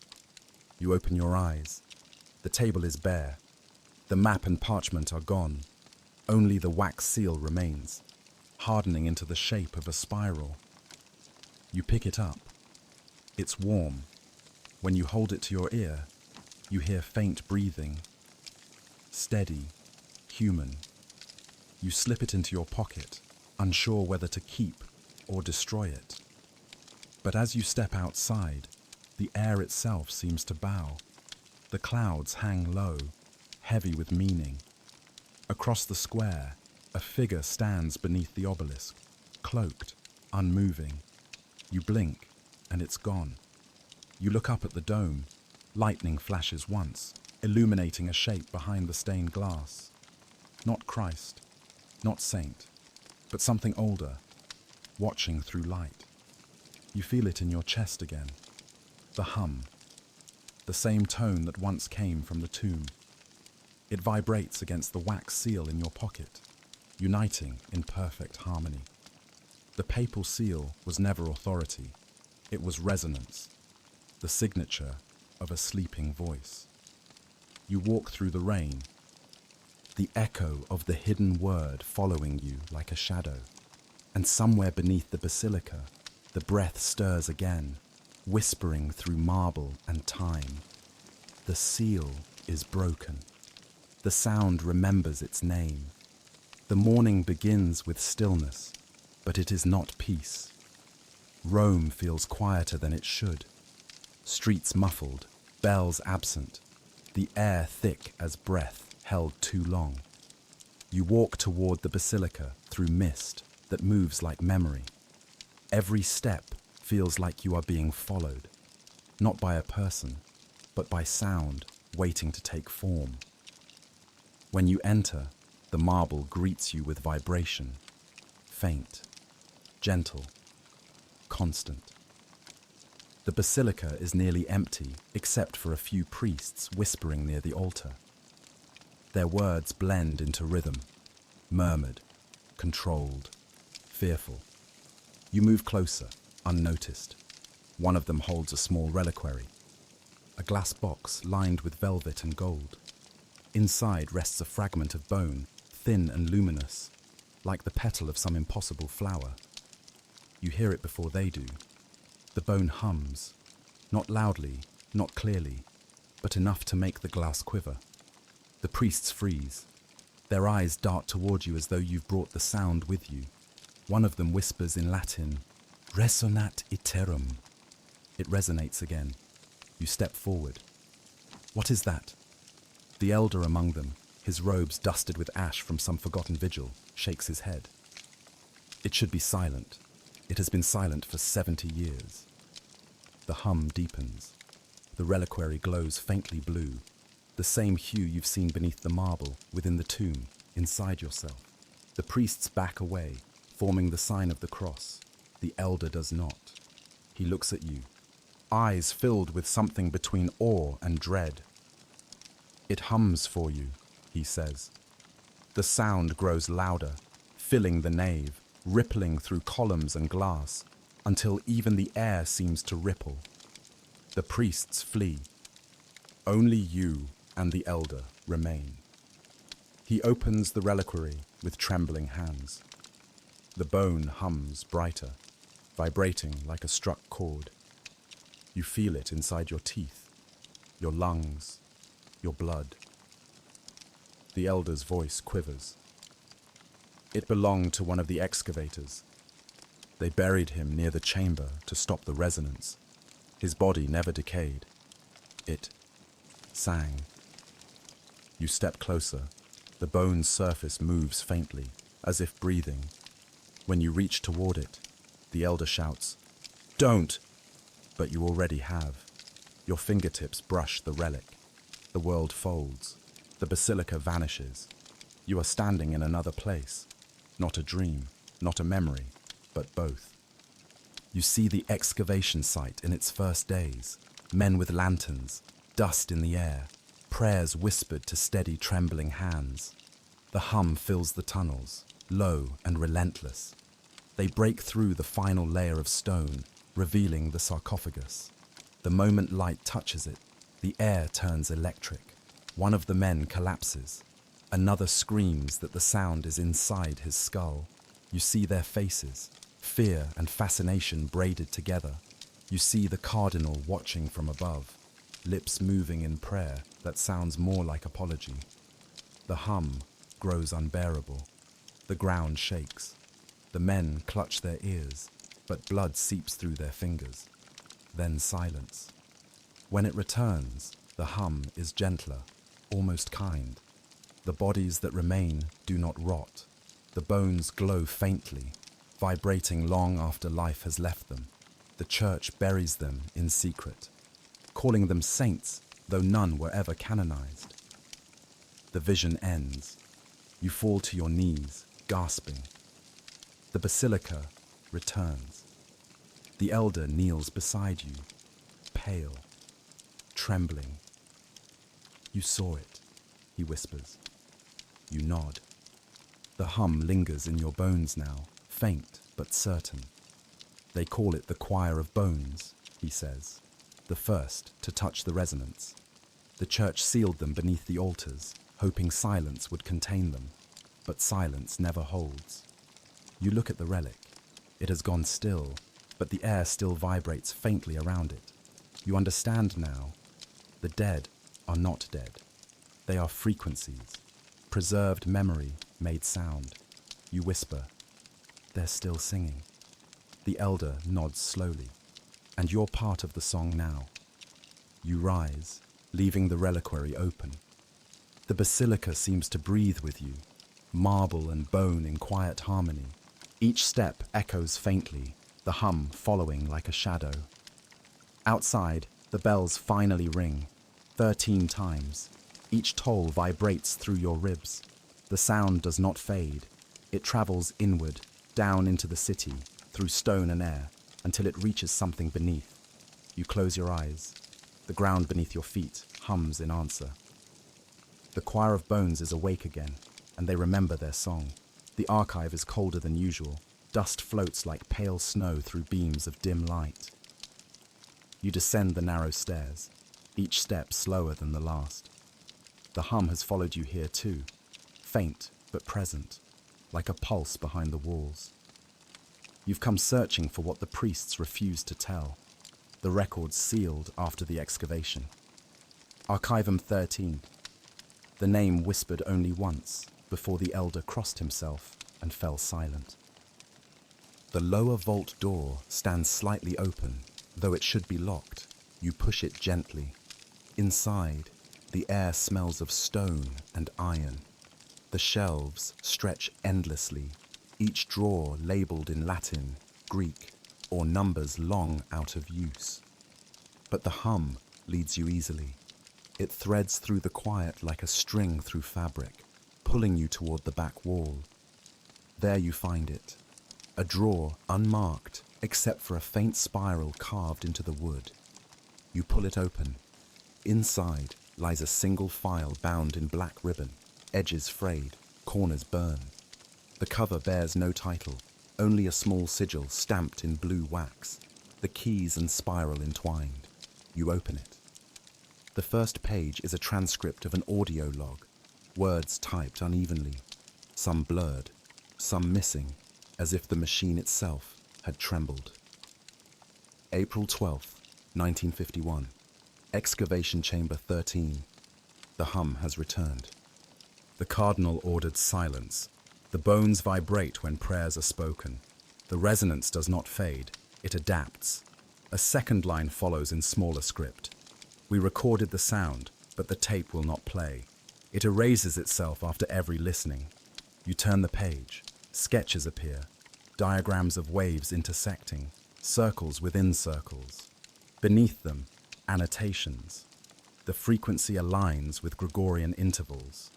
The structure itself behaves like an instrument. The tomb is both note and listener. You feel your heartbeat quicken. Every word mirrors what you have seen. The next page is different, handwritten, frantic. They said we sealed it. We did not. The Vatican sings in its sleep. The tomb is awake. The archives hum at night. You pause. The silence in the room is deep now, unnatural. Even your breath feels heavy, as if the air itself is listening. You read on. A containment order issued by Custos Pontifex. All surviving members reassigned or exiled. One remained. Archivist Salviati. He was instructed to guard Veritas 9. His notes end abruptly. You flip to the final page. There is no writing, only a strip of magnetic tape affixed to the parchment. It is cracked, brittle, decades old. Yet as you lift it, the hum in the room changes pitch. The tape vibrates faintly in your hand. You find an old player in the corner, half buried under cloth. You thread the tape, hesitant. The machine clicks, whirs, and the sound begins. At first, nothing. Then, breathing. Slow, deliberate. A voice follows, whispering Latin too softly to understand. The tape hisses, skips. Then the hum rises, low and immense, vibrating through the walls. It fills your chest, your skull, your teeth. Another voice joins, then another. Soon a chorus, not singing, not human, but harmonic. The choir of bones. The sound climbs higher until words form. Custodia, verbum, matine, then silence. But within that silence, something new. A faint, rhythmic knocking. You realize it's not on the tape. It's behind you. You turn. The drawer you opened is moving, slowly, rhythmically. Knock, pause, knock. You step back. The air thickens, the hum growing into a single sustained tone. Dust lifts from the floor, suspended like ash. The walls begin to shimmer, faint light pulsing through the cracks. Then the knocking stops. A voice speaks. Not from the machine, not from the air, but from everywhere at once. The archivum is not storage. It is memory. You opened it, now it opens you. You feel the sound move through your body, filling you with cold clarity. Images flicker behind your eyes. The builders carving equations into marble. The priests sealing coffins that glowed from within. The cardinal kneeling before the open tomb. You see the guardian's face again, reflected in every mirror of history. You drop to your knees, gasping, hands over your ears. The voice softens, almost compassionate. Silence was never the absence of sound. Silence was containment. The room fades around you. For a moment, you see the archive as it truly is. Not a library, but a vast network of tunnels, shelves humming like organ pipes. Each drawer a resonant chamber, holding echoes of the past. The building itself is alive, vibrating with memory. When you come to, you are lying on the floor. The tape is gone, the drawer closed. The hum has faded to a whisper. But the silence feels wrong now, too deep, too expectant. You realize the voice was right. The archivum has entered you. You carry its resonance in your bones. You rise, trembling. The spiral sigil glows faintly under your palm as you close the door. Behind it, the hum continues.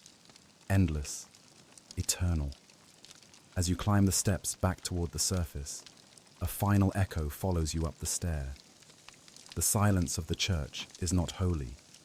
It is haunted. You emerge into daylight, eyes burning, body still vibrating with the memory of sound. The world feels fragile now, made of frequency and breath. The hum no longer follows you.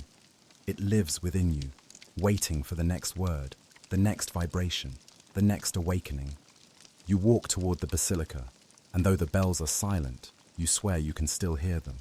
Faint, steady, 13 chimes ringing through the bones of the earth. You find it by accident, or perhaps it finds you. The letter arrives at dawn, slipped beneath your door. No seal this time, no mark of the papal spiral. Only a single phrase written across the envelope in trembling ink. When the word looks at itself, it becomes light. You know the handwriting. It belongs to the elder priest, the one who showed you the humming bone. But the scent of the paper is wrong. It smells of ozone and myrrh, like the chamber beneath the basilica. Inside is a single sheet. The ink glows faintly in dim light, as if alive. It reads, Archivum Veritas 9, Codex Speculi, the Mirror Gospel. You stare at the words until they begin to hum. By midday, you are inside the restricted wing of the archive, guided by a man who doesn't speak. His robe is grey, his eyes unblinking. He moves through the shelves like smoke. When he stops, you realize you've been led to a narrow alcove, a dead end lined with mirrors, each covered in dust. He gestures to the center, to a book resting on a stone pedestal. The cover is black glass, smooth and cold. The title is carved faintly across its surface. Speculum verbi, the mirror of the word. You reach out, your reflection ripples. The moment your fingertips touch the surface, the mirrors surrounding you begin to clear, one by one. In each, you see yourself, but not the same self. In one, you are kneeling in prayer. In another, holding the glowing relic. In another, standing beside the guardian's tomb. Each reflection hums softly, a different pitch. The silent monk speaks for the first time. His voice is hollow, like echo through a tunnel. Read only once. It does not like to be read twice. He leaves. You open the book. The pages inside are not paper. They are thin sheets of something reflective, like liquid metal cooled to stillness. Words rise from them like breath on glass. Latin, Greek, Aramaic. Then, beneath them, a language you cannot name. Symbols that shift as your eyes move, as if aware of your gaze. You begin to read aloud. The first line is clear. In principio erat vox. In the beginning was the voice. The hum returns instantly, rising from the floor. The mirrors vibrate faintly. You keep reading, and the voice spoke itself into being, and what it spoke became what it saw. The echo was the first creation. You pause. The mirrors darken. The reflection in front of you changes, not your face, but another's. Pale skin, hollow eyes, lips moving in perfect sync with your voice. You read on, unable to stop. The voice divided itself into two, sound and reflection. One spoke the world, the other remembered it. One became faith, the other became silence. The hum deepens. You feel it crawl through your bones. The mirrors begin to crack, but instead of shattering, the fractures glow, forming lines of light that connect one reflection to another. The reflections are no longer you. They are priests, saints, popes, men and women who have spoken these same words before. Their mouths move together, chanting the same phrase you just read. You whisper, "What are you?" The book answers. The words rearrange themselves. "I am what remains when faith forgets itself." The chamber shakes. Dust falls from the ceiling. You try to close the book, but it refuses. Its pages cling to your fingers, alive, pulsing faintly with heat. The reflections begin to speak in unison now, their voices merging into one tone. The echo of the word must never see itself.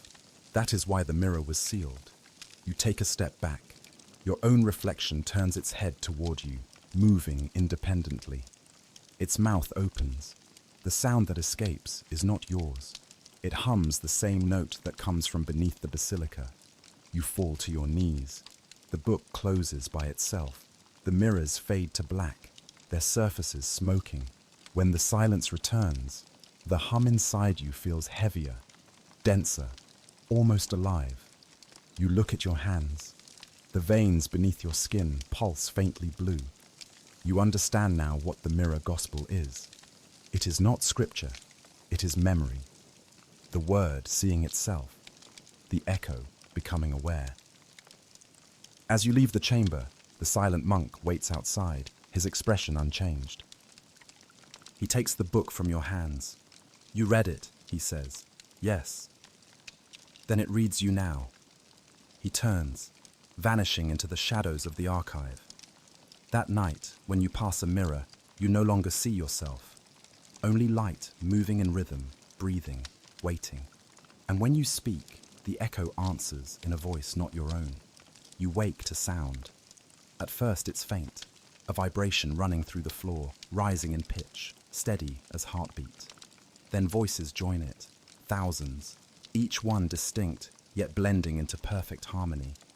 You lie still, unsure if it's memory or the world finally beginning to sing. The air smells of rain and incense. You rise and walk to the window. The city below glows with pale blue light, veins of it running through cobblestones, converging toward the basilica. Every building hums faintly, as though connected by unseen strings. You dress quickly and step into the street. The closer you get to the Vatican, the louder the sound becomes. It isn't music, it's resonance. It doesn't move through air, but through matter. The ground trembles like skin beneath a pulse. When you enter the square, you stop. The obelisk at its center is glowing from within, symbols burning across its surface, spirals, crosses, and waveforms etched in moving light. Pilgrims kneel in silence, their faces tilted upward, their tears reflecting the blue fire. Above them, St. Peter's dome vibrates, not shaking, breathing. You move through the crowd, past the silent watchers, toward the main doors. The air is thick, electric, almost liquid. Every step feels heavier than the last. Inside, the Basilica is transformed. The light no longer filters through glass. It emanates from the walls themselves. The marble glows in patterns that pulse with the rhythm of the chant rising from below. You know where to go. The stair welcomes you. As you descend, the sound deepens. It no longer feels external. It's inside your chest, moving your breath, aligning your heart with something vast beneath you. The chamber of saints greets you first. The coffins glow faintly, each one vibrating in perfect synchronization. Faces of light hover above them, mouths open in eternal song.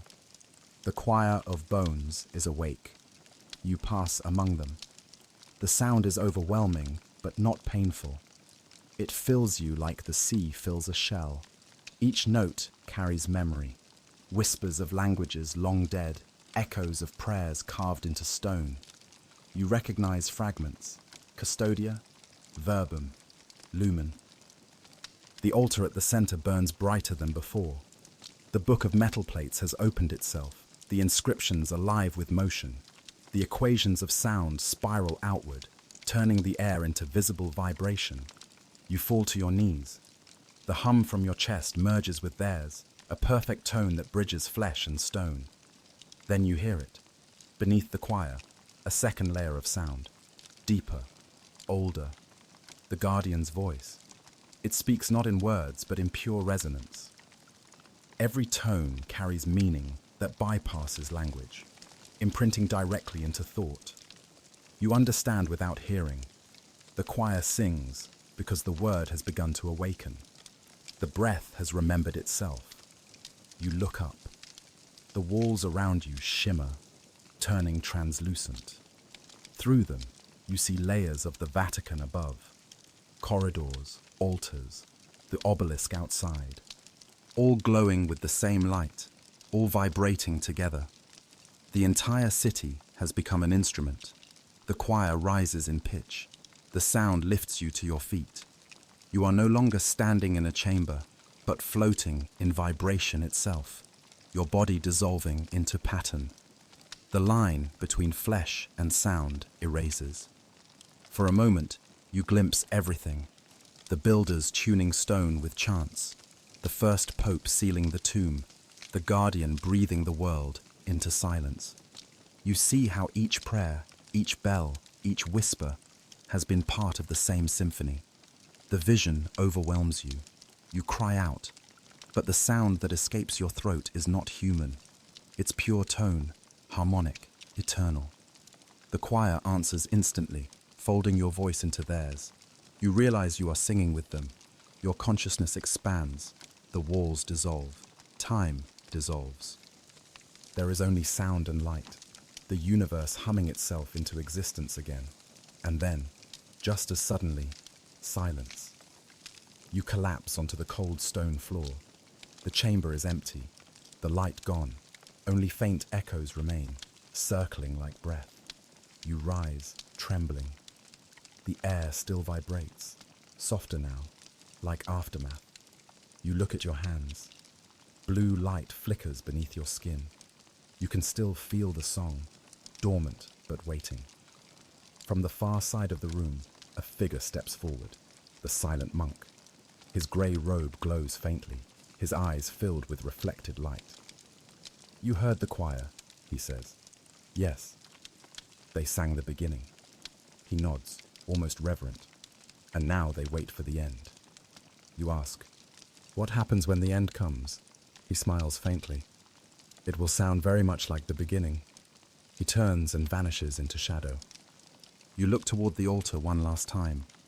The book is closed again. The glow has faded, but the hum lingers, faint, patient, alive. You climb the stair, back toward the surface. The air grows colder. The city above is silent again, but beneath that silence, you can still feel it. The vibration, steady, eternal, like a second heartbeat beneath the world. The choir has stopped singing, but you know they are not gone. They are waiting. And when you breathe, the air hums in answer. You wake before dawn to the sound of wind moving through stone. It is not outside. It is beneath your room, beneath the city. The hum that once pulsed faintly has returned, stronger now, carrying with it a low rhythm, like the slow beating of wings under the earth. You dress without thought. Your hands move on their own. You know where to go. The square is empty when you arrive. The air is heavy, tinted blue by light that has no source. St. Peter's dome flickers as if lightning hides behind it, but the sky above is clear. The world feels paused, the air between heartbeats. The Basilica doors yield easily. The marble breathes warm against your palms. Inside, every candle burns steady, motionless, the flames stiff as glass. It is not silence you hear now, but a tone so constant it becomes invisible. You follow it down. The stair greets you with recognition, the air thicker than before, humming through the soles of your feet. You descend past the sleeping saints, past the stone walls that once whispered prayers. The chamber of the tomb waits. The altar glows faintly, veins of light running across the floor like rivers beneath ice. The book of metal plates has closed itself again, but the air hums around it, and then you see it, at the foot of the sarcophagus, a sphere the size of a heart, hovering just above the floor. Transparent, but not empty. Inside, a slow pulse of gold light, breathing. The relic. You approach. The closer you get, the heavier the air becomes. Each breath feels like inhaling a century. The sphere hums faintly, the sound so pure you can't tell if you hear it with your ears or your blood. You reach toward it. The warmth that greets your hand is not heat, but recognition. The sphere spins slightly, and within it, light swirls in patterns too deliberate to be random. Waveforms, spirals, sigils that look like living scripture. It speaks, but not in words. It vibrates. The resonance moves through you, forming meaning directly inside your chest. Do you remember me? You stagger backward, whispering, "What are you?" The first breath that became word, the light answers. The echo they tried to bury. The chamber darkens. The sphere brightens. Shadows fold backward, revealing shapes within the walls. Faint outlines of figures kneeling, carved into the stone itself. As the sphere pulses, they move. Statues that breathe. They are the builders, the ones who sealed it. You hear their voices as one. We built the cage to hold what could not die. The relic is not holy. It is memory. The sphere rises higher, hovering between you and the tomb. The hum shifts, forming a chord, 3 tones blending into one. The vibration pulls the air upward, lifting dust and light into spiraling columns. You understand then, this was never a relic of faith. It is a mechanism, the living core of the Vatican itself. You whisper, "Why me?" The light answers, "Because you are already part of the resonance." You step closer. The sphere responds to your heartbeat, pulsing faster. Images flash across its surface. The cardinal's warning, the map glowing, the faces in the chamber of saints, the choir singing beneath the city. All of them converge here. The builders' voices rise again. Every 1,000 years, the hum awakens to test the silence. Every keeper fails. The air trembles. The chamber walls ripple like liquid marble. You reach out again, and this time your fingers pass through the sphere. For an instant, you feel everything: light, sound, thought, all compressed into a single breath. Then it fills you. You see through walls, through time. You see the basilica above, its dome resonating with the same tone.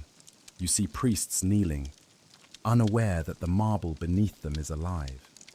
You see the earth itself vibrating, tuned to the frequency of something that was never meant to stop. You pull your hand back. The light follows, threads of it clinging to your skin before fading. The hum inside your body now matches the one in the chamber. The builders fade. The shadows settle. The sphere lowers slowly until it rests again before the tomb. Its glow softens. You whisper, "What happens now?" You have completed the circuit. The relic answers. The voice has remembered its breath. The light within the sphere contracts once, then releases. The chamber fills with brightness, and for a heartbeat, everything becomes still, as if the world itself is inhaling. Then darkness. When your eyes adjust, the sphere is gone. Only a faint shimmer remains in the air, like the after-image of lightning. You kneel. The hum inside you is constant now, a second heartbeat, eternal, waiting for the next note. Above, the first thunder of the Vatican storm begins to roll. The sky opens with no warning. You stand in the square as wind tears through the air, carrying dust, ash, and faint whispers of song. The clouds spin in slow spirals above the dome, electric veins of blue light flashing in rhythm with the hum beneath your skin. The obelisk hums back, low and steady, answering a call older than stone. Lightning does not strike downward. It rises. Bolts of pale gold leap from the basilica's roof toward the clouds, forming a lattice of light that stretches across the sky like a net. The sound that follows is not thunder, but resonance. A sustained note so deep it shakes your bones. The city stops. Bells fall silent mid-toll. Every candle extinguishes itself.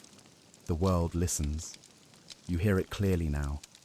The choir beneath the earth singing again, their voices layered within the storm. The note of creation replayed. You run toward the basilica, wind tearing at your coat. The marble glows beneath your feet. The great doors swing open by themselves, and light pours out, flooding the square with color that feels alive. Inside, chaos. Statues tremble. Windows shatter inward, glass turning to dust before it hits the floor. The altar burns with blue fire, and the air hums so powerfully, your vision blurs. At the heart of it all, the stair. The way down is no longer hidden. The marble yawns open, and light bleeds upward, spiraling like breath made visible. You descend through stormlight and sound. The air crackles. Each step feels lighter, as if gravity itself weakens in the presence of the note. The chamber of saints greets you with radiance. Every coffin has opened. The figures of light within rise, no longer bound to stone. The saints, the choir, hover in slow procession, mouths open in silent song. You step through them, and each passes through you like mist. The sensation is not cold, but vast, like memory recognizing itself. You hear them in your mind. The storm is not destruction. It is remembrance. At the center, the altar glows white. The relic's absence has left a hollow sphere of light, suspended in air. Around it, patterns of sound dance in visible spirals, chords of geometry, prayer turned to frequency. You approach. The hum grows so intense that the ground itself vibrates like a living drum. And then, the guardian's voice. It rises from the tomb. Deeper than thunder, older than faith. The chamber shakes with it. The circuit is complete. The breath and the word are one. You fall to your knees. The storm above answers. Lightning converging on the dome. The entire sky pulsing in rhythm with the voice. You whisper through the sound. What happens now? What was silenced will speak again. The tomb begins to open. Stone peels back like petals unfolding, revealing within not a body, but a void filled with light. The hum becomes a tone so pure it ceases to sound. It simply is, the vibration of existence. Your eyes fill with tears. The choir rises around you, their voices merging into one. The builder's equations glow on the walls. The dome above responds, ringing like an instrument plucked by the hand of God. You feel the resonance pass through you, through the city, through the sky. Every bell in Rome begins to ring at once, each tuned perfectly to the same note. People fall to their knees in the streets. Some cry, some laugh, some whisper prayers they do not understand. The guardian's voice softens. The breath remembers its form. The storm is its language. The chamber floods with light. The marble beneath your hands ripples like water. You feel yourself lifting, not falling, but rising into the sound, dissolving into the tone that fills everything. For an instant, you see the world from above, the Basilica glowing like the heart of a vast organism, veins of light stretching through the city, through the rivers, through the mountains beyond. Everything connected by resonance. Then silence. The light fades. The storm breaks. Rain begins to fall. Not cold, but warm, like baptism. You are back in the square, kneeling, your clothes soaked in gold-tinted water. The sky has cleared. The clouds part to reveal a dawn brighter than any you've ever seen. Around you, the marble hums faintly. The obelisk pulses once more, then stills. The bells ring one last time. 13 chimes, slow and final. You breathe. The air tastes new. Somewhere deep beneath, the choir rests again. The storm has ended, but its echo lingers. A quiet hum in the bones of the city, in the stones of the church, in the breath of every living thing. You close your eyes. The guardian's final words whisper through the rain. When the word remembers the breath, creation begins again. The storm was never destruction. It was awakening. And now, the world is listening. The storm has passed, but its echo lingers like breath held too long. The air of Rome smells of iron and myrrh. The sky above the Vatican glows faintly, as though light has learned to remember darkness. You walk through the square in silence. Water runs between the stones like veins beneath pale skin. At the base of the obelisk, a book waits for you. It should not be there. Its leather cover is cracked, the edges blackened, and yet the pages shimmer faintly, untouched by rain. A small bronze crucifix rests upon it, melted almost flat. You lift the cover and find the first words written in uneven Latin. Liber expulsioni verbi, the book of the word's banishment. The handwriting is not unfamiliar. You've seen it before, in the excavation records, in the margins of forbidden documents. The author was a priest who vanished decades ago, a Jesuit linguist who served as the Vatican's last sanctioned exorcist. His name has been erased from every archive, but his work was whispered about like a curse. Father Aurelio Moretti. You begin to read.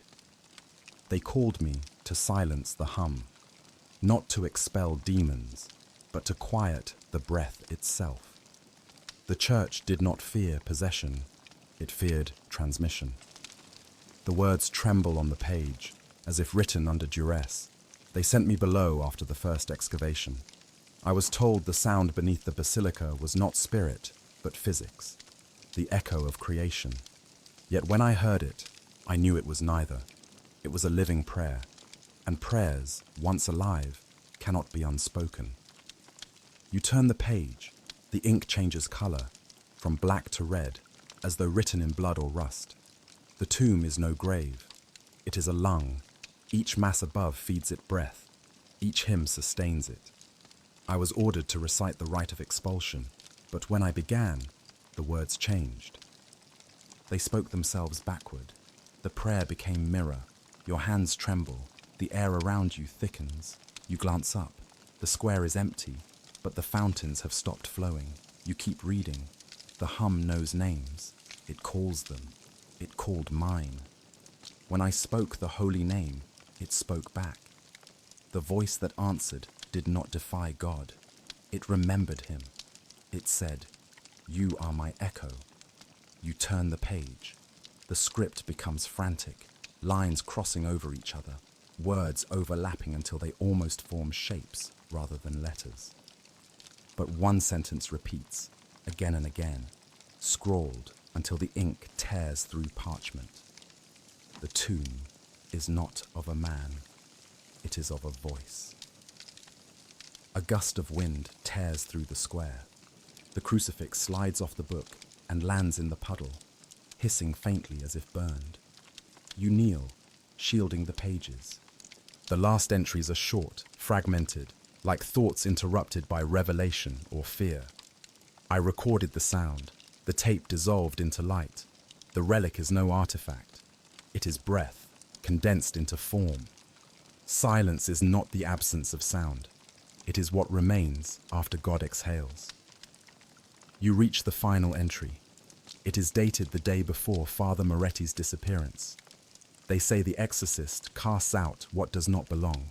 But what if the church itself is the possession? You close the book. The leather is warm, almost pulsing.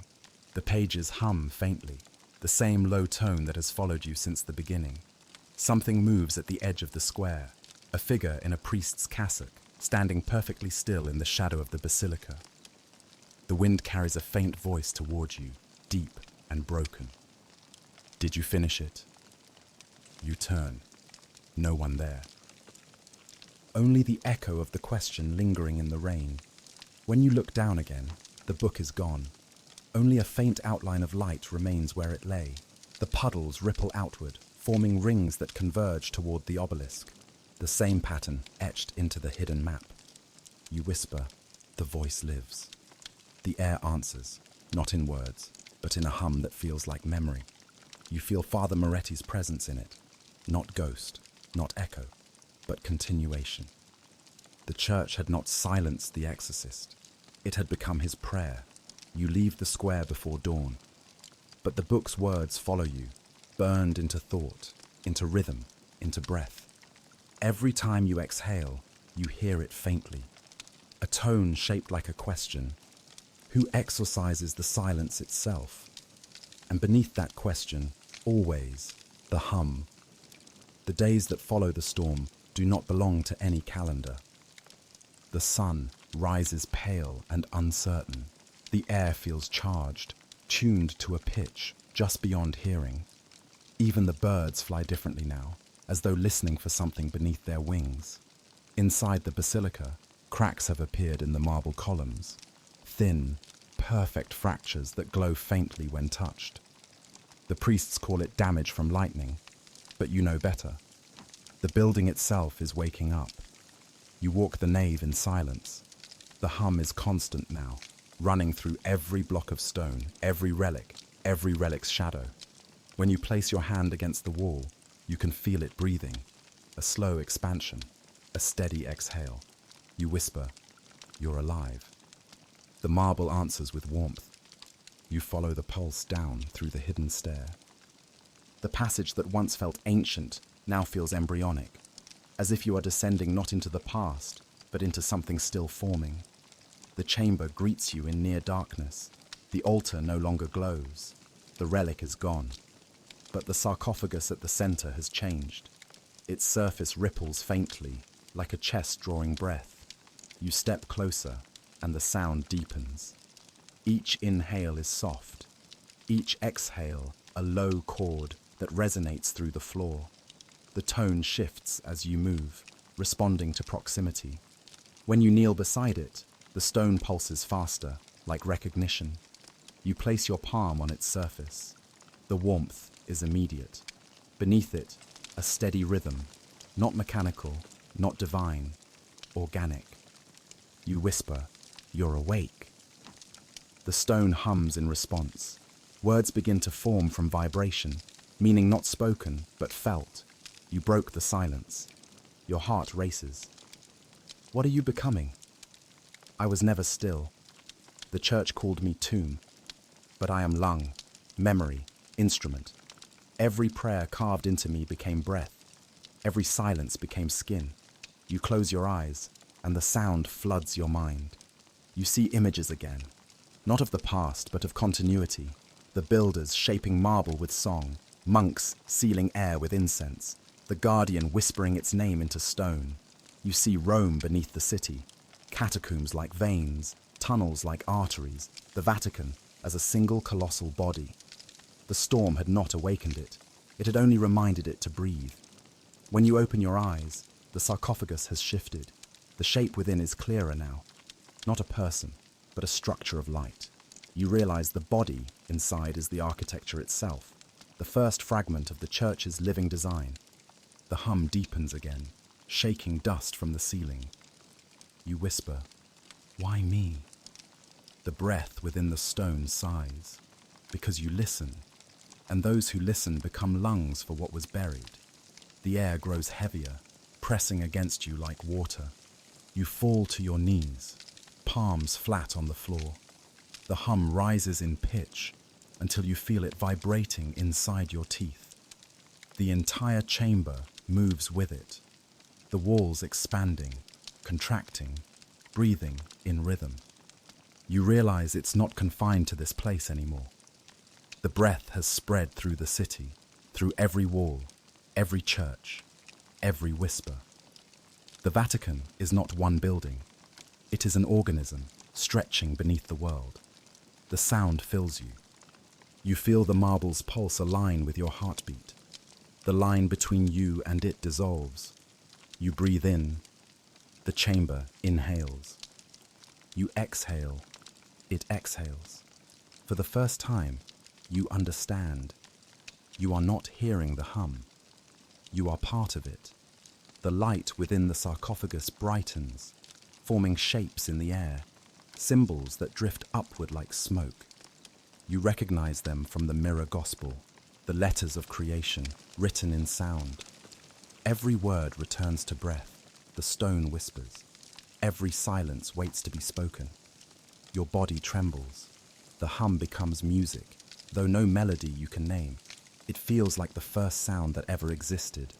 The vibration that divided light from dark. The exhale that made the stars. When the tone finally fades, the chamber is still. The light within the stone dims to a faint glow, as if satisfied.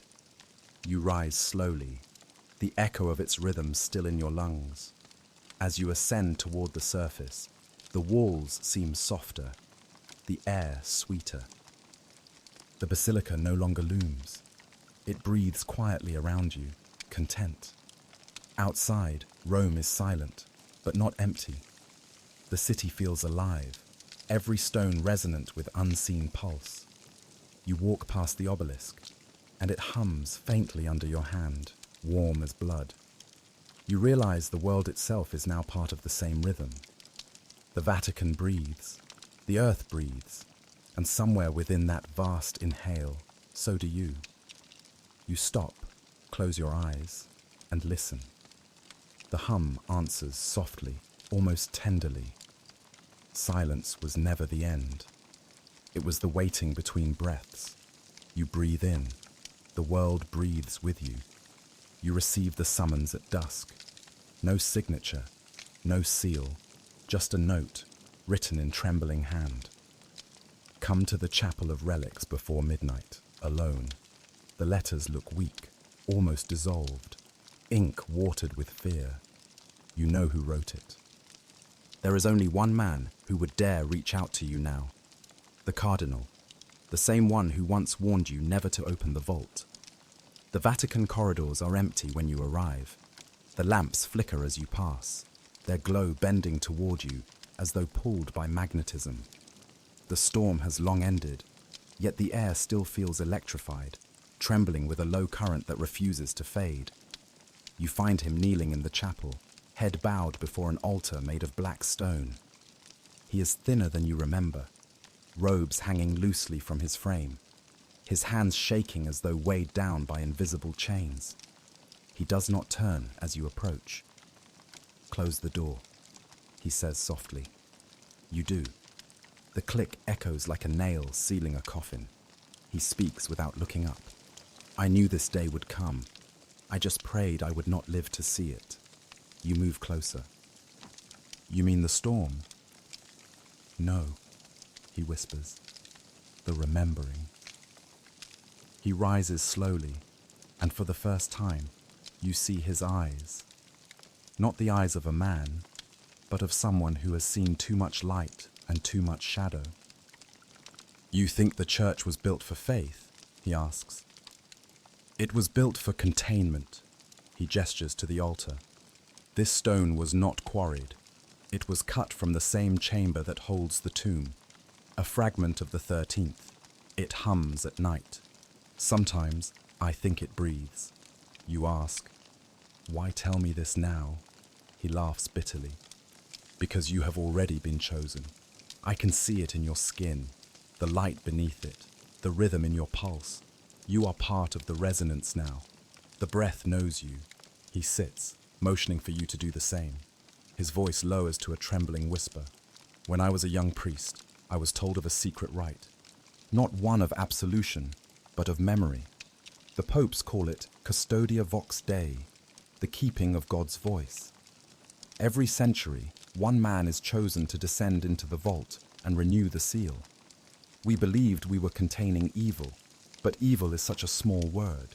He looks up, tears glistening in the dim light. "We weren't sealing a demon. We were sealing sound, the purest frequency, the echo of creation itself, the breath of the first word." You feel your skin prickle. He continues, voice shaking. "They told us the voice could create miracles, but they never spoke of what happens when it remembers itself. The last keeper who heard it went mad. He said he saw Rome breathing, every stone, every bell, every prayer vibrating as one. He said the church was never separate from the voice. It was born to house it. We burned his writings, but I read them first." He pauses, clutching his chest. His breathing grows labored, each inhale a struggle. "The sound, it never leaves you. It lives in the blood. The old popes called it communio resonare, the living communion. It is passed from one keeper to the next, a vibration that hides inside the body until it awakens." He grips your hand. You opened the tomb. That was the signal. The resonance has moved to you. You are the next keeper. You try to speak, but no words come. The air hums between you, faint and steady. The cardinal nods slowly. "Do you feel it? The sound beneath your breath? That is the church speaking through you. It has chosen its new vessel." You shake your head. "I didn't ask for this." "Neither did I." He releases your hand and reaches into his robes. When he withdraws it, he holds a small vial of black glass sealed with wax. Inside, faint blue light swirls like smoke. "This," he says, "was given to me when I became custodian. The breath condensed, the last remnant of the 13th. When the voice begins to rise, this must be broken. It will silence the world for one moment, long enough to choose whether to keep it sleeping or to let it speak again." He presses the vial into your hand. Do not trust the church to decide. It no longer remembers why it was built. It worships the cage, not what it holds. He coughs, and blood stains his lips. His body trembles violently. The air thickens. The altar begins to hum, deep and low. The cardinal gasps. "It's here!" Light spills from the cracks in the floor. The hum grows louder, shaking the walls. You step back, clutching the vial simult. The cardinal falls to his knees. His final words barely rise above the sound. "Tell it, we kept faith." Then the altar splits open. Light consumes him. When it fades, he is gone. Only ash remains, faintly glowing blue. The hum softens, retreating like a heartbeat into silence. You look at the vial in your hand. The light inside pulses gently, matching your own breath. Outside, the Basilica's bells begin to ring, 13 times, slow and deliberate. You whisper into the echo, "I hear you." The air replies, faint but clear. Then, remember, the days blur after the cardinal's death. Rome exists in a strange quiet, not absence, but waiting. The priests refuse to speak of the storm or the light, though their eyes betray knowledge they cannot voice. You wander through marble corridors that no longer echo footsteps, only breath. The vial stays warm in your pocket. Sometimes it hums faintly, as if the thing within it dreams. You search for the name he gave you, Veritas 9, the ninth truth, a document so secret it was never written into any record. Rumor claimed it held the church's final confession, the truth about the voice, about the purpose of the basilica itself. You begin in the archives, but the drawers you open are empty. Files disintegrate as you touch them, turning to fine dust. The lights flicker each time you whisper the word, Veritas. You descend lower, past the ancient manuscripts, past the sealed vaults, until the stone begins to hum again. At the bottom, you find a single iron door without a handle. Its surface bears no inscription except a symbol carved into the metal, the spiral and the keys. You press your palm against it. The metal is warm, pulsing faintly, alive. You whisper, Veritas 9. The door opens soundlessly. Inside is a single room. No shelves, no relics, only a table, a chair, and a folder resting in a pool of white light. You approach. The folder's seal bears the papal insignia, but beneath it, faint words etched into the parchment. Verbum custoditum, the word contained. You open it. Inside, a document of only one page. The handwriting is ancient, looping, almost elegant. You read aloud softly. The voice is not God. It is what God left behind. You keep reading, hands trembling. It is the breath that shaped the first word, the sound that bound silence to creation. We built the church to hold it, to house its echo. But faith forgot its origin. The priests pray to stone and call it heaven, never knowing they kneel inside the memory of a sound. The page trembles in your hand. The air begins to vibrate, low and slow. The 13th custody was not meant to be sealed. It was meant to sing. But the keepers feared its tone. They turned music into doctrine, resonance into control. We became wardens of silence, not servants of light.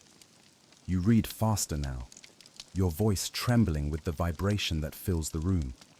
The church does not protect the world from heresy. It protects the world from memory. The word that sleeps beneath us remembers what we forgot. That creation is not complete. The breath still waits to finish its sentence. Your vision blurs. The light above the table flickers. The letters on the page begin to glow, lifting from the parchment like fireflies. You whisper the final lines. If you read this, the hum has found you. It will enter through breath, through bone, through thought. You are now part of the continuum. Do not resist. The voice will awaken soon, and when it does, it will ask only one question. Do you wish the silence to remain? The words dissolve into air. The folder closes itself. The hum grows louder, vibrating the walls. You feel it move through you, filling every cell. The vial in your pocket pulses violently, responding to the same rhythm. You take it out. The light inside swirls faster, brighter. A whisper fills the room, not from the air, but from inside your mind. Break it. You hesitate. If I break it, what happens? Truth. The hum grows unbearable. Dust falls from the ceiling. The table trembles. The folder bursts into flame, burning without smoke. The light inside the vial flares, illuminating the spiral on the floor, the same sigil from the tomb. You drop to your knees, the sound around you rising into a single, continuous note. The voice grows stronger, layered, infinite. Break it. You close your eyes. And if I don't? Then silence will keep speaking through you. The vial throbs in your palm, its warmth becoming pain. You lift it toward the light. The air ripples. You hear the choir again, distant but waiting. You whisper, "Forgive me." Then you let it fall. The glass shatters, light erupts, not outward, but inward. You feel it enter you, flooding through every nerve, every breath. The hum vanishes. For one impossible instant, there is no sound at all. A stillness so perfect, it feels like being inside the first moment of creation. Then the note returns. One tone, low and endless, carrying the heartbeat of the world. When you open your eyes, the chamber is empty. The folder is gone. The walls are warm, glowing faintly. The iron door stands open, waiting. You step through it, back into the Basilica. Above, the bells ring once, only once, and stop. You stand beneath the dome, the echo of the hum now inside you. Quiet, but constant. You have read Veritas 9. You are its final page. And somewhere beneath your feet, the breath prepares to speak again. Before you go, take a breath.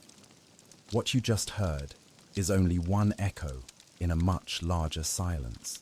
There are more doors waiting to be opened, more secrets buried beneath the marble of belief.